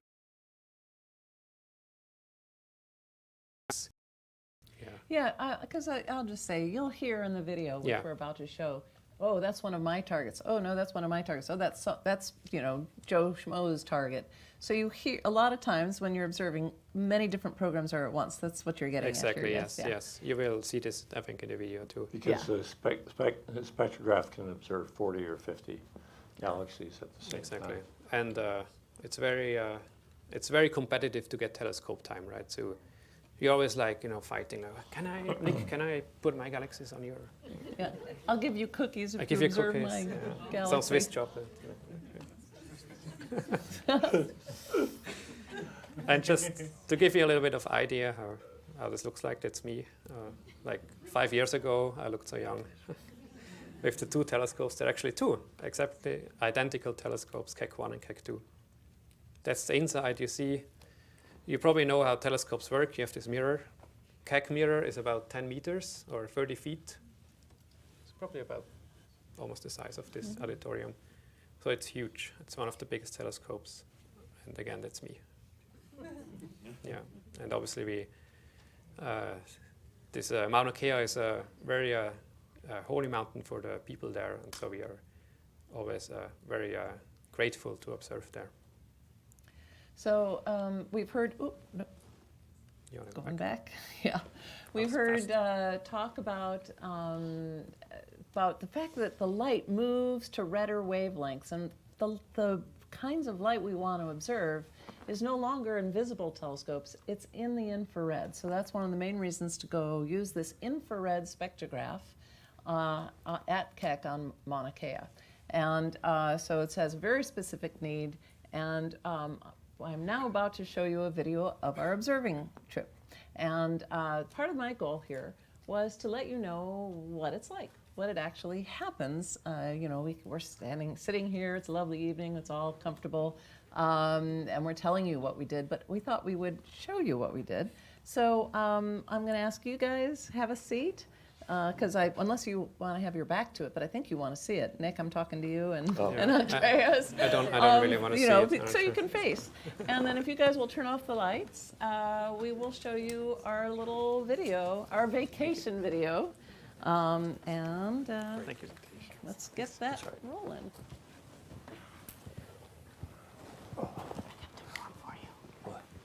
Hi, everyone, and thank you for coming to All Space Considered. Last year, I was fortunate enough to go observing at the Keck telescope in Hawaii.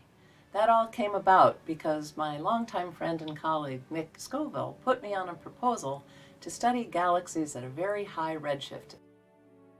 Yes, these are actually galaxies a long time ago and far, far away. Of course, I jumped at the chance to go observing once again, but I thought it might be fun to be able to take you along with me so you could see what it's like to do the work that lies behind the discoveries we describe every month here at All Space Considered. So we brought along Matthew Burlando, who's in the booth right now, so that he could be our cameraman, and off we went. Our first stop, though, was in Pasadena at the Cahill Center on the Caltech campus. There's an observing control room on the campus that lets you observe from Pasadena using the telescope in Hawaii. Hey, Laura! Yay! Good to see you.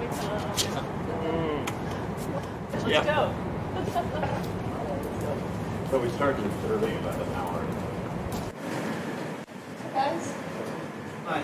Here's Venom Darvish. Hi. Before we go any further, let's meet the cast. This is Nick.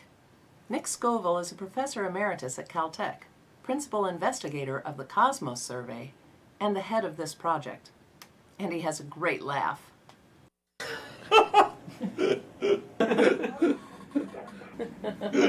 Okay. And then there's Andreas. I'm Swiss. Andreas Feist was a postdoc when the project started, and now he is an assistant scientist at Caltech. Yeah, I was always a high-redshift person. He is also the principal investigator of the Alpine Survey. Alpine stands for the Large ALMA program to investigate the C2 emission of galaxies at very early times. That doesn't sound like Alpine. It's a ridiculous acronym, but it has Alpine in it, and I'm Swiss, so that's why I invented it. Finally, there's Benham. Benham Darvish is a postdoc, meaning he had recently finished his PhD work and is in his first postdoctoral fellowship. I'm Persian from Iran, and astronomy opened up a new window to my life. What do you like to do outside of astronomy? Sleeping, playing guitar, electric guitar, listening to music, rock music, heavy metal. There are a lot of other people, too, who made it all happen. Matthew Burlando, who works at Griffith Observatory, came along as cameraman, and I was there, too. So now that we've met the cast, let's get back to observing. Postdoc at Caltech. Nice to meet you. Nice And to meet you. Andreas Feist. Hey, Hi. nice to meet you. Nice to see you. To do my APE, the kind, you know, no, safe to move the kind, Okay. the thing, the bars, there you go. All right. That's a technical term, the new hickey. This shows you the coordinates where we are looking at on the sky. This one is the guider, the little star that's marked here is where the telescope guides. The sky is moving because the Earth is rotating, right? And so we have to always move the telescope to follow the stars. So this basically shows you the instrument what we are exposing. The little bar here shows you the exposure, the current exposure. So when that is full, then you hear a sound, and then we have data. The sound you hear is a choo-choo train. Oh, there it is. There's like a dog, there's a door. That's Yeah. great. Yeah, and basically here on the last screen is then the data. You see emission lines, or you see a continuum of a galaxy, and so that's kind of the most exciting part, especially when you observe a galaxy that wasn't observed by anyone, and you're the first person who sees the emission line of the galaxy. It's kind of one of the greatest, good things when you're observing. There is always a lot of preparation before the observing starts. So the drive angle is okay, right? Can I go ahead and... Yes. Okay. Yes. We look very good, actually, here. We're well aligned. 0.54, yeah. Nice. So you're about half an arc second. And we just Very need good. everything to calm down after sunset, obviously, get cooler. So the best you ever do is probably, what, 0.4 or so? 0.4. Yeah. So we just started taking some data, the UDS field. So total exposure time would be of the order of a few hours. It's a long night of setting up exposures, taking exposures, waiting for the choo-choo, and looking at what you got. Friends and colleagues stop by, and there's lots of junk food. Sometimes there are telescope or instrument problems to solve, but mainly it's just a long night's work. A bit tired. But of course, the payoff is when the data arrive. Here we go. Here we go. Sorry. Then, yeah. This is hydrogen line. This is a nitrogen line. This galaxy. And this galaxy is located at redshift of 2.2. This is what we expected. This is what you've been waiting for. Yeah, exactly. This one here. Gorgeous. And this bright one, star. Hydrogen and nitrogen line. Right here, I don't know if you can see that. It's like kind of extended line. Maybe a bit of continuum. So what is so important about this smudge that we would all put in so much work and effort to get it? This little smudge of light has been traveling across the universe from a galaxy over 10 billion light years away. So its light tells us what the galaxy was like over 10 billion years ago. The ultimate objective of this project, the big objective, is in fact to chart the overall evolution of gas content in galaxies as a function of cosmic time. We're looking at a field called cosmos, which all of us have been involved in for the last 10 years. It's a big, deep survey field covering 2 square degrees of the sky. It started with a very large grant, the largest ever at that time, of Hubble telescope imaging time. What we're doing here, the Keck telescope, it's part of a long program which we've been doing at the ALMA radio telescope array in Chile, which consists of 64 very high frequency radio telescopes. And the objective of that program is to measure the interstellar gas in galaxies as you look back in time. So you can see the way galaxies were during the first half of the universe and the second half of the universe and compare them. When you look out at this 2 square degree area of the sky, you see roughly 1 million galaxies superposed within that area of the sky. You need to separate those galaxies out into foreground, background, and galaxies at the distance you're interested in. And for that, you need to measure the redshift, or the distance to all of the galaxies in the field. Redshift. Chances are you've heard that word before. But what is it? Light shines from a galaxy at all colors, or wavelengths. A plot of how much light shines at each wavelength is called a spectrum. The brightest light from gas in a galaxy is from hydrogen. That strong line is called H-alpha. When galaxies move with the expansion of the universe, the light is stretched and shifted to longer wavelengths, or to the red part of the spectrum. When we measure the position of H-alpha, we can calculate the redshift, which is directly related to the galaxy's distance. That you need to measure the redshift or the distance to all of the galaxies in the field. And that's 1 million galaxies. You need Yeah. the redshifts to 1 million galaxies. Yeah, so the challenge, and actually I think we were quite smart in this, the challenge is obviously... If you do say so yourself. No, but So self-centered. No. You can do some editing. You know I am. This is the part I'll keep. Anyway, go ahead. There's no way you could take a spectrum of 1 million galaxies, and these are faint galaxies. So what we developed was this technique which is called photometric redshifts. And do you go back and verify, some sample of your photometric redshifts just to verify your method? Yeah, that's precisely what we're doing here, is those photometric redshifts aren't super accurate. So we take spectroscopy, optical or near-infrared spectroscopy of samples of the galaxies, and then look at what the errors are. Yeah, exactly. What we want to do is to follow up like a couple of those galaxies in each group and then see how good we are doing. And confirming the redshift of the galaxies is one thing that we do a spectroscopy for. The other important thing is that when we do a spectroscopy, there is an emission line, gives us an idea about the chemical compositions of that.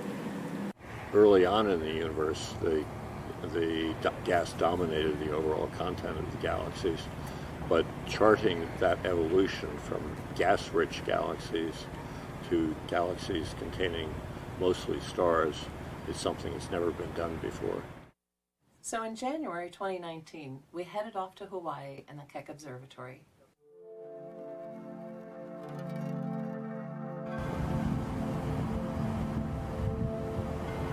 Even when you're in Hawaii, you still don't observe from the mountaintop. Instead, all the observing takes place from the headquarters of Waimea. I gotcha.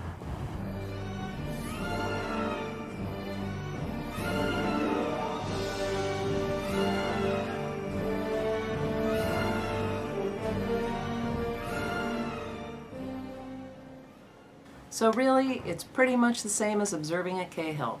There are lots of computers, lots of junk food, and we and the staff work all night to set up exposures, take exposures, solve problems, and of course, wait for the choo-choo. Did you break it already?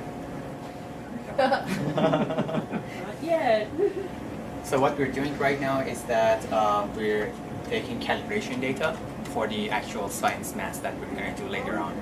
The sensitivity of the CCD, different points have different sensitivities to light, right? We need to correct for that. That's the purpose of flat field correction. You see a bunch of bright lines. These are the emission lines from argon and neon. These have completely known wavelengths that we can use later on to wavelengths calibrate the science data.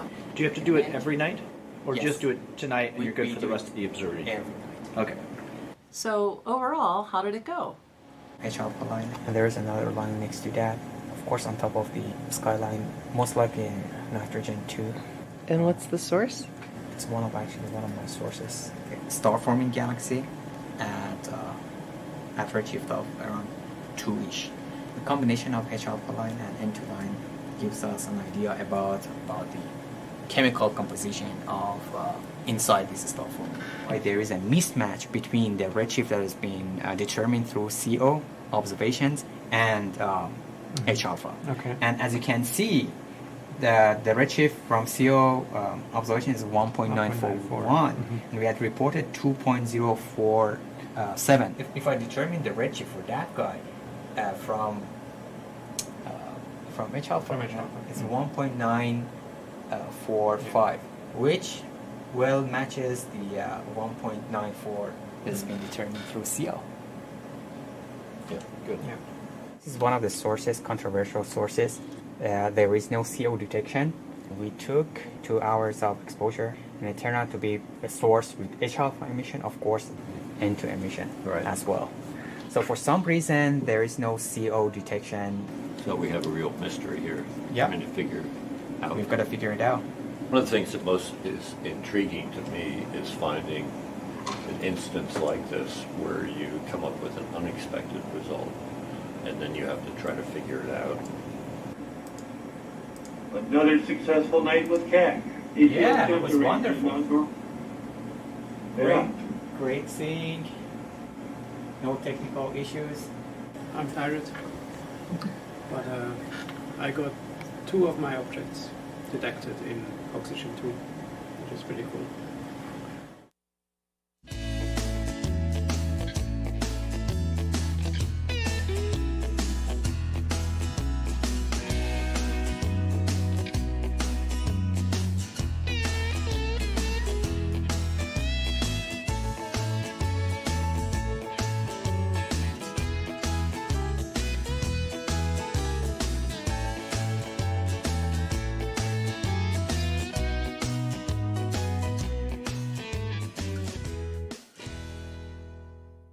Do you mind if I roll the window down? Yeah, go for it.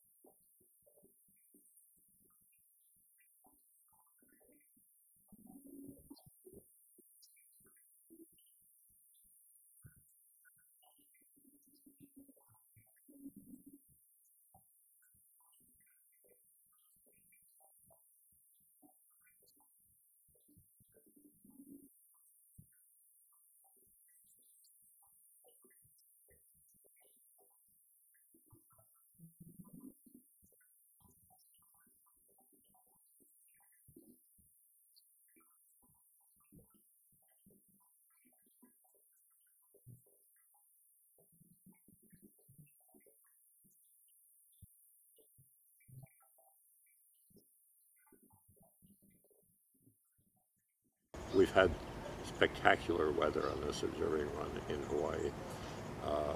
We've had, for 3 successive nights, completely transparent sky and what the astronomical seeing of roughly 0.4 arc seconds, which is the best seeing I've ever had on an observing run. And because those galaxies are extremely faint, what really makes me happy if we see the line, especially yesterday when we see this strong emission line popping up in the spectrum, that tells you I have a paper, I can write something about this galaxy.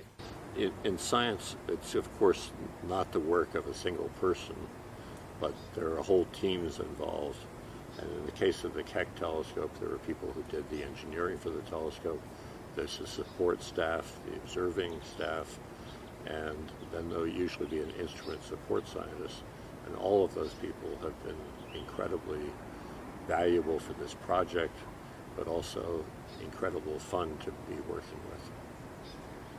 In the past 2 nights, we observed 1 galaxy per night of my sample. We have 1 more night, so I expect 1 more galaxy. And already having 3 galaxies of this sample is extremely unique and is extremely important. The legacy of this particular project, the Cosmos Survey project, is enormous because it's an incredibly valuable legacy data set which people can use to investigate a lot of other problems involving cosmic evolution aside from the one which we're addressing here. You know, it's been an incredible joy to have this scientific career. I enjoy interacting with people, particularly young people in the field, but also my primary joy in doing astrophysics is understanding things which weren't understood before and trying to build a coherent picture.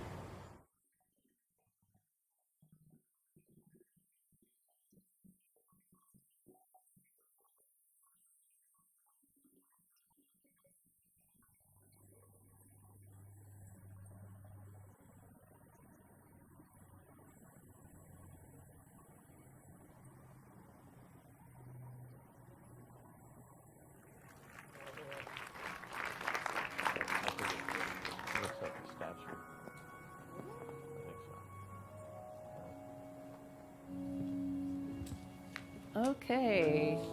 Oh, 3 more notes.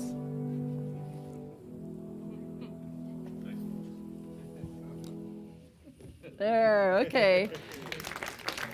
Come back up. So we have just a few minutes, but I did want to comment on the fact that the last piece of it, after getting all the data and all the analysis and the discussion, is of course to share your results with the scientific community and eventually the public in a program like this. So I asked them to have papers, and sure enough they do. There's Andreas and Nick on this paper, the Alpine Survey. Nice name there. Here are some results. I'm just going to, I assume this is from giving a talk about your work. There's another with Andreas of the Alpine Survey. Benham, who couldn't be here tonight, and Nick found you heard him mention, oh, it's at 2.2. Well, here's a paper about the cluster that he found at 2.2 and some results from his paper. And then lastly, here's a picture of Leiden, because you were there last, when was it? When was that? Now you got me. Okay, it was I think last it was year November, sometime. yeah. November? Presenting That was pretty results. cool. Yeah. So then a lot of times you'll see then out comes the press release, and then we read it and we present it to you. And then, of course, the last bit is you go to these meetings and people hear your talk and they get an idea, oh, I want to look at this aspect of his sample, and maybe I'll collaborate and get data with a different telescope or a different wavelength or something. And so the process just goes on. New questions are asked, and new telescope proposals are written, and new results are found. So with that, I think we have just a few minutes to take any questions, if anyone has any questions for us. Yes. How many galaxies have you actually studied and recorded? 3, 2. Oh, what happened there? Okay. In all of these studies, how many? What is the? Do you have a number that you? In the case of the ALMA, well, in the case of the Cosmos survey, we have a photometric catalog, meaning we've measured broadband continuum in roughly 30 to 40 different bands across the near infrared and optical, UV. For the catalog has about 900,000 galaxies in it. Not all of those are detected very well, but they're very good photometric redshifts with sort of 1% accuracy for probably 200,000 of the galaxies. Yeah, it's in the database. And one of the unique things about this project, and it, you know, I wanted the data to be available to everybody. And so unlike some other surveys, which are very restricted in, you know, who can use the data, after 1 year, you know, somebody who's done some analysis and deposited stuff in our repository, it becomes public for anybody to use. And the value addedness that you get from that is incredible, because, you know, we have people who've done X-ray surveys of the field, radio surveys, you know, it's a Herschel image of the whole field. And each one of those groups, they have access, for example, the Herschel infrared survey, they have access to the radio data and to the X-ray data, which tells them what the nature of those objects is that they're looking at, whether they're AGN or... What have you concluded from all of that information? Well, one of the things is that the original objective of the survey, the reason why we got time, is that if you look at the other surveys, like the Hubble Ultra Deep Field, you know, it's an incredibly small area of the sky, done incredibly deeply. But if you look at the area of the sky compared to the expected large-scale structure at redshift 2 or 3 or 4, you can see that, you know, the field could fall in the middle of a hole in the large-scale structure or hit a very dense place. And, you know, you aren't typically sampling the population and the environmental density of galaxies at each redshift. And so the justification, and that the environment should be very important in affecting how galaxies evolve and the rate at which they evolve. And so that was an important justification for doing the survey. And so we, you know, the first project which gained a lot of publicity was mapping the dark matter distribution and comparing that with the galaxy distribution. And that was something that was published in Nature about 2 or 3 years after the beginning of the survey. And that gained a lot of press. It was the first time anybody mapped the large-scale structure in the dark matter and then compared with the optical. And the map is nowadays fairly crude, but it stimulated new space missions to do the job very well. Yes. Sorry, very mundane question. I wanted to know what is the procedure for getting time at a high such an observatory such as this. Obviously, being from Caltech, you probably have priority somehow over Bowling State University in Kentucky or something like that. Is that the case, or is there more of a kind of a lottery that's involved? So for Caltech, that's the case. So maybe, Nick, you know how much percent. So basically, when you contribute to a telescope, then you get in return time that you can use, like a couple percent, right? But it's, as I said in previously, it's very competitive. Right, and usually what you do is every year, like now, you have telescope deadlines.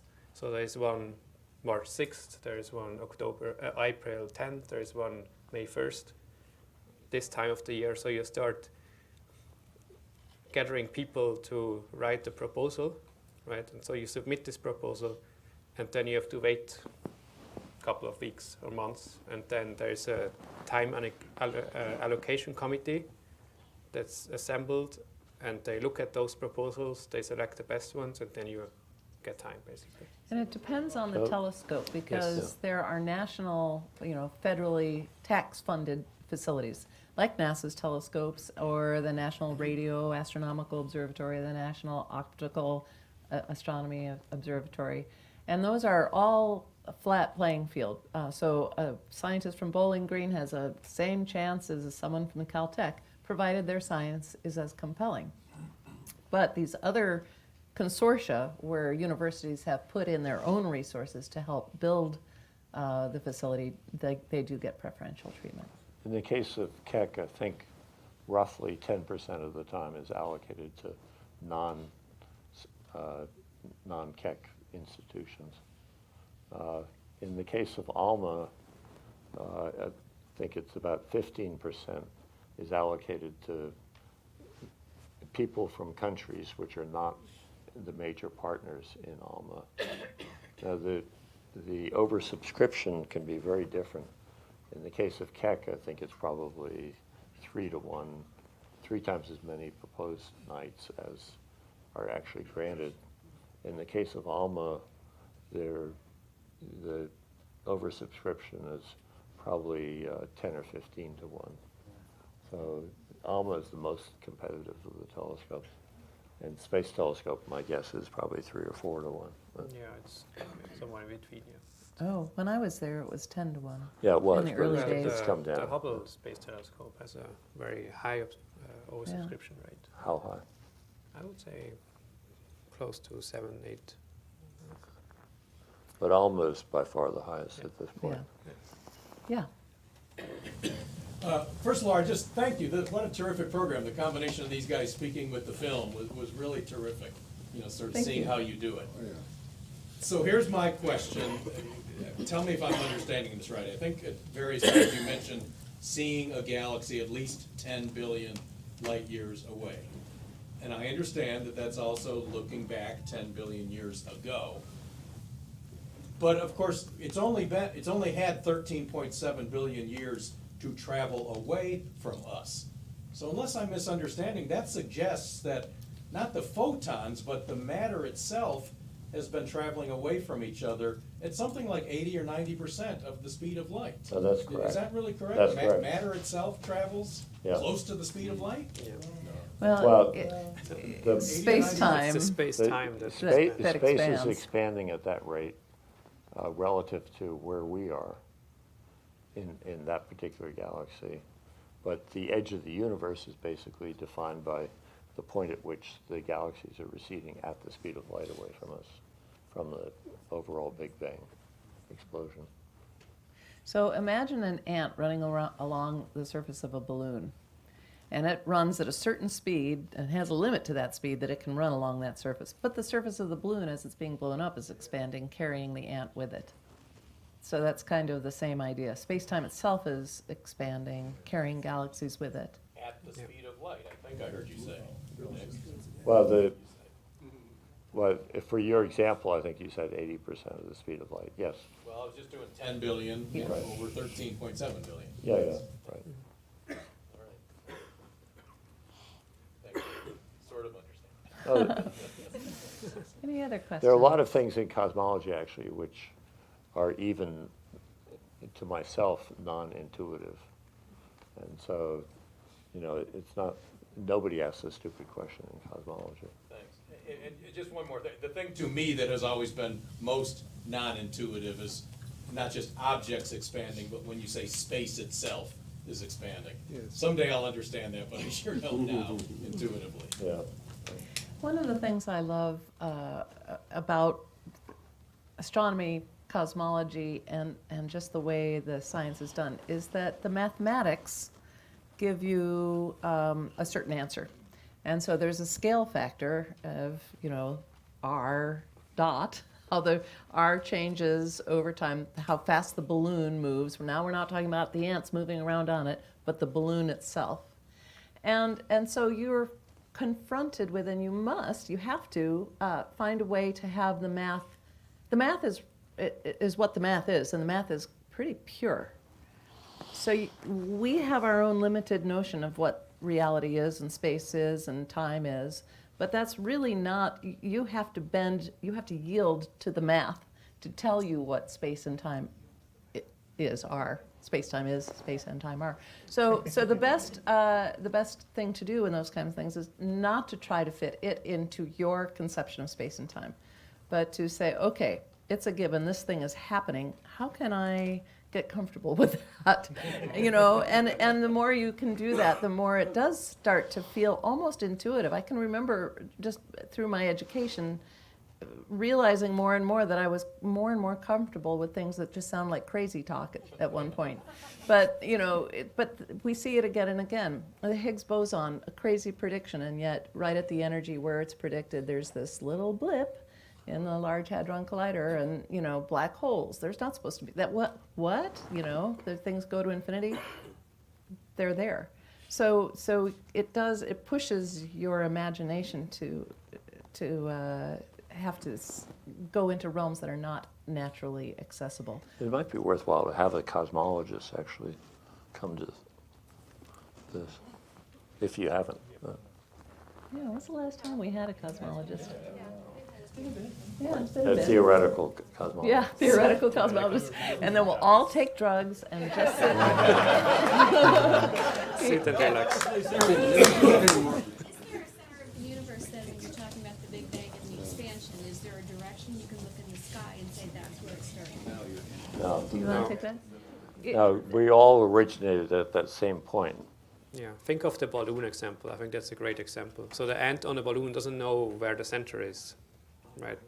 And now this is in 2D, right? Now you have to put this in a 4-dimensional space, right? Because here it's 3D, and then you start to get crazy. Yeah.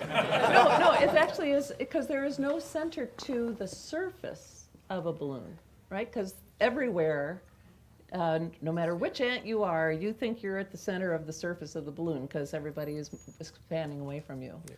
But, so it's very easy and intuitive to say there's no center to the surface of the balloon, but that's because that's a 2-dimensional surface, curved into a 3rd dimension. There is a center to the balloon that is in the 3rd dimension that if you're an ant, you don't know about. But it's really quite the same because we have a 3-dimensional universe, but there's this 4th dimension of space-time. And in fact, you could say the center, as Nick was just alluding, is the Big Bang, that point in time where it all started. And it's almost an exact analogy. Does that give you comfort? Well, the problem also is, it's given the fact that the universe is carrying space as it expands, it's a little hard to imagine what is outside that universe. And you're used to seeing something from outside expanding away. And maybe there's no space there, but that doesn't clear up anything. Okay, we have one and then two, My and then apologies. maybe one more. Go ahead. The further you get from our current location, the faster things are moving away from us. Do things actually begin to go faster than the speed of light, and they've actually left our universe, and therefore the universe is actually reducing in mass? Well, the two sides of the universe, if you were on a galaxy over here and looked, well, you can't see the galaxy over on the other side of the universe. Relative to us sitting in the center of some imaginary volume, we look at redshift, a very high redshift there. The galaxy's moving away at the speed of light, and a very high redshift in that direction, moving away at the speed of light. Those two galaxies can't see each other at that point because you can't propagate any information. But are those galaxies at that very edge in a billion years going to be outside of our visual, past our visual whatever? Well, it looks like the expansion of the universe is accelerating, in which case there will be. So the mass of the observable universe is actually shrinking then over. Oh my God. The density. I'd prefer that you get a cosmologist.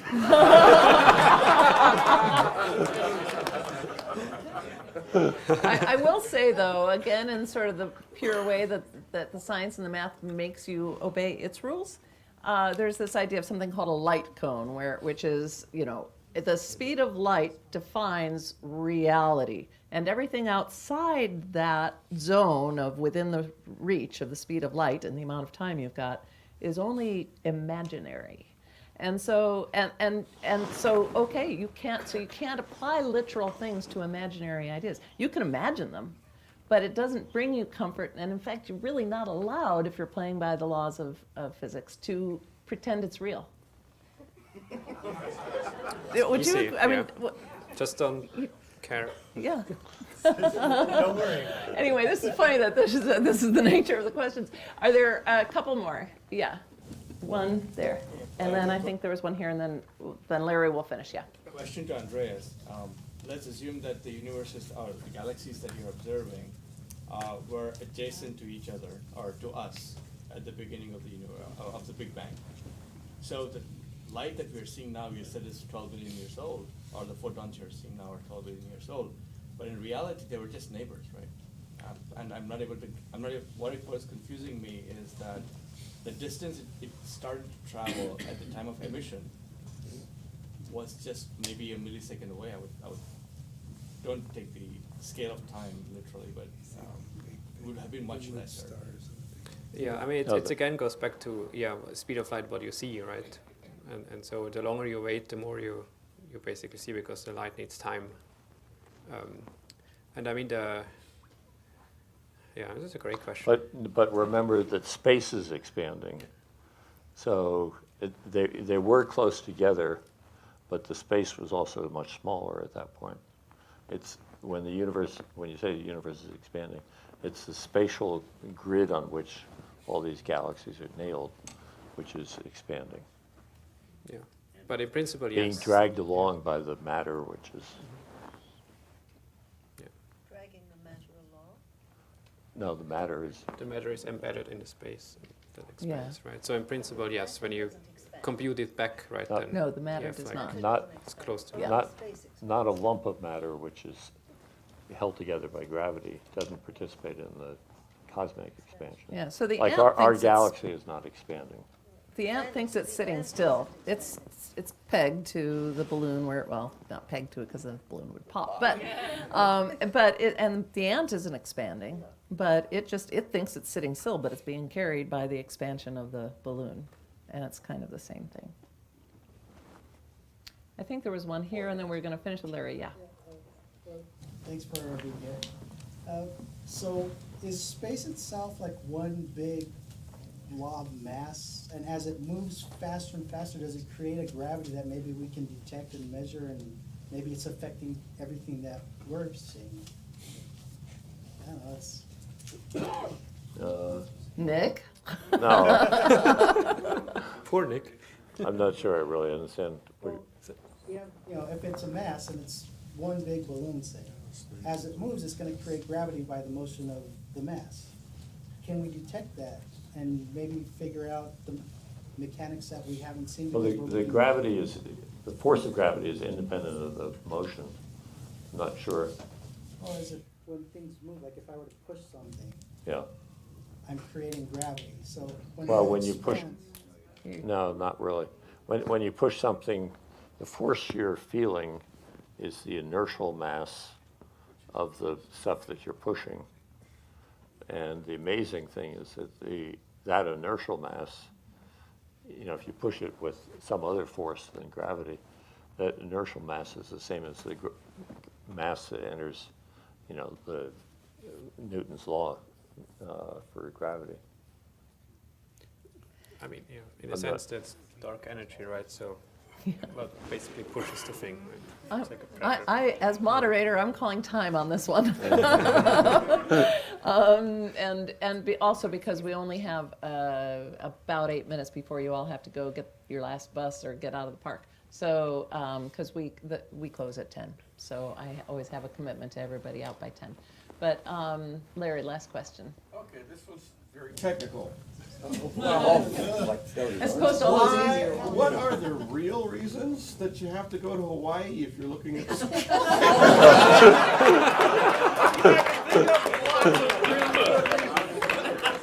You're not that stupid, you need to ask that question. Sorry, that's obvious, never mind. No. Go ahead.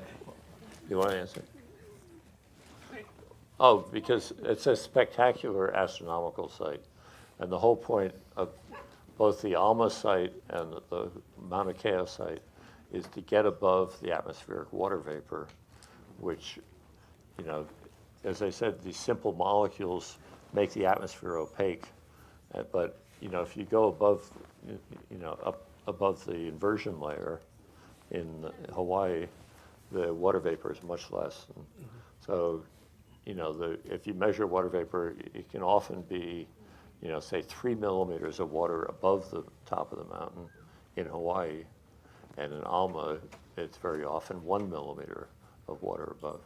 And that one or 3 millimeters determines how much atmospheric absorption there is.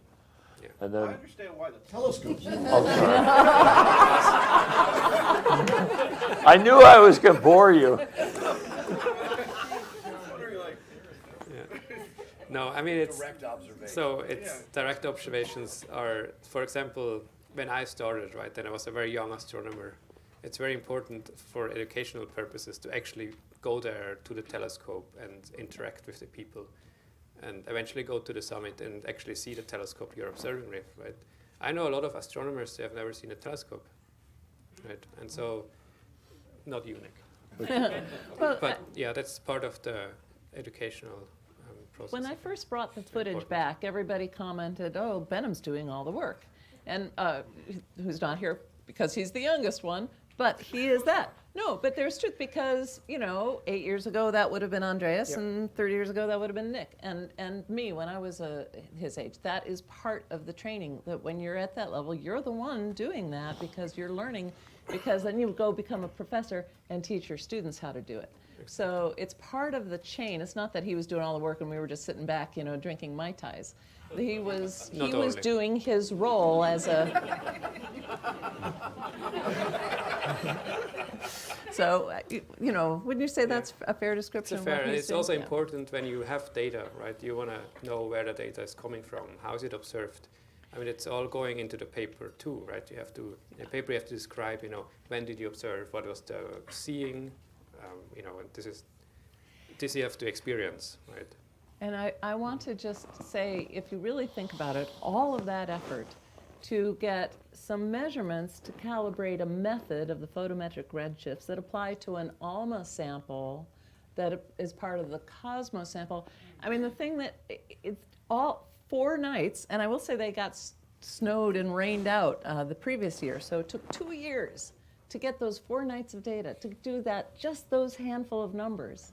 And because every detail is so meticulously evaluated, every assumption so, critically evaluated. And so it's, it's part of a big enterprise, but it's multi-generational, multi-student generational. Things that Nick was studying, 30 years ago are things that are being expanded upon now and will be 30 years from now.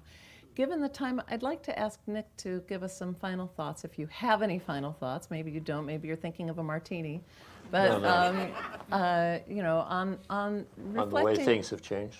Well, reflecting on this whole experience and the process and why you do what you do. Well, this particular experience has been really nice because, just preparing for this talk, it forces you to really think, about what is important and interesting about what you do. And it was very difficult to prepare the talk that I gave because I wasn't quite sure of what the level of expertise was. And I knew, obviously, there's some people who, not most of you here, but there's some people who don't really understand the electromagnetic spectrum. And, you have to introduce a lot of things, and otherwise you just lose people. I remember giving a talk at Carnegie where I used the term redshift. And my good friend here, at the end of the lecture, said, what is redshift? So that's the reason why I explained it in a little bit of detail here. Yeah, that's right. Redshift, you've probably heard that term. But it's wonderful to interact with the public, and it's not done enough.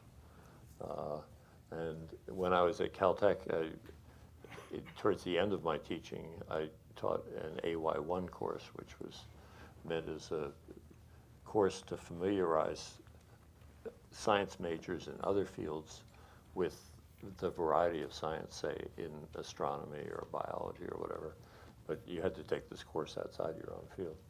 And that was tremendous because you could reveal discoveries, recent discoveries to the students and turn them on with understanding these discoveries and understanding how things work, like how a star works. It's a beautiful machine, or elegant machine a star is. And, being able to convey that to the general public is fantastic. Well, with that, I I have to didn't draw really- the evening to a close. I hope you'll come back for the Golden Griffiths and vote. Vote early, vote often, and I mean that sincerely. You can load up as many ballots as you want. Or come... Oh, I thought it was okay. If you're really passionate about that one story, vote it up.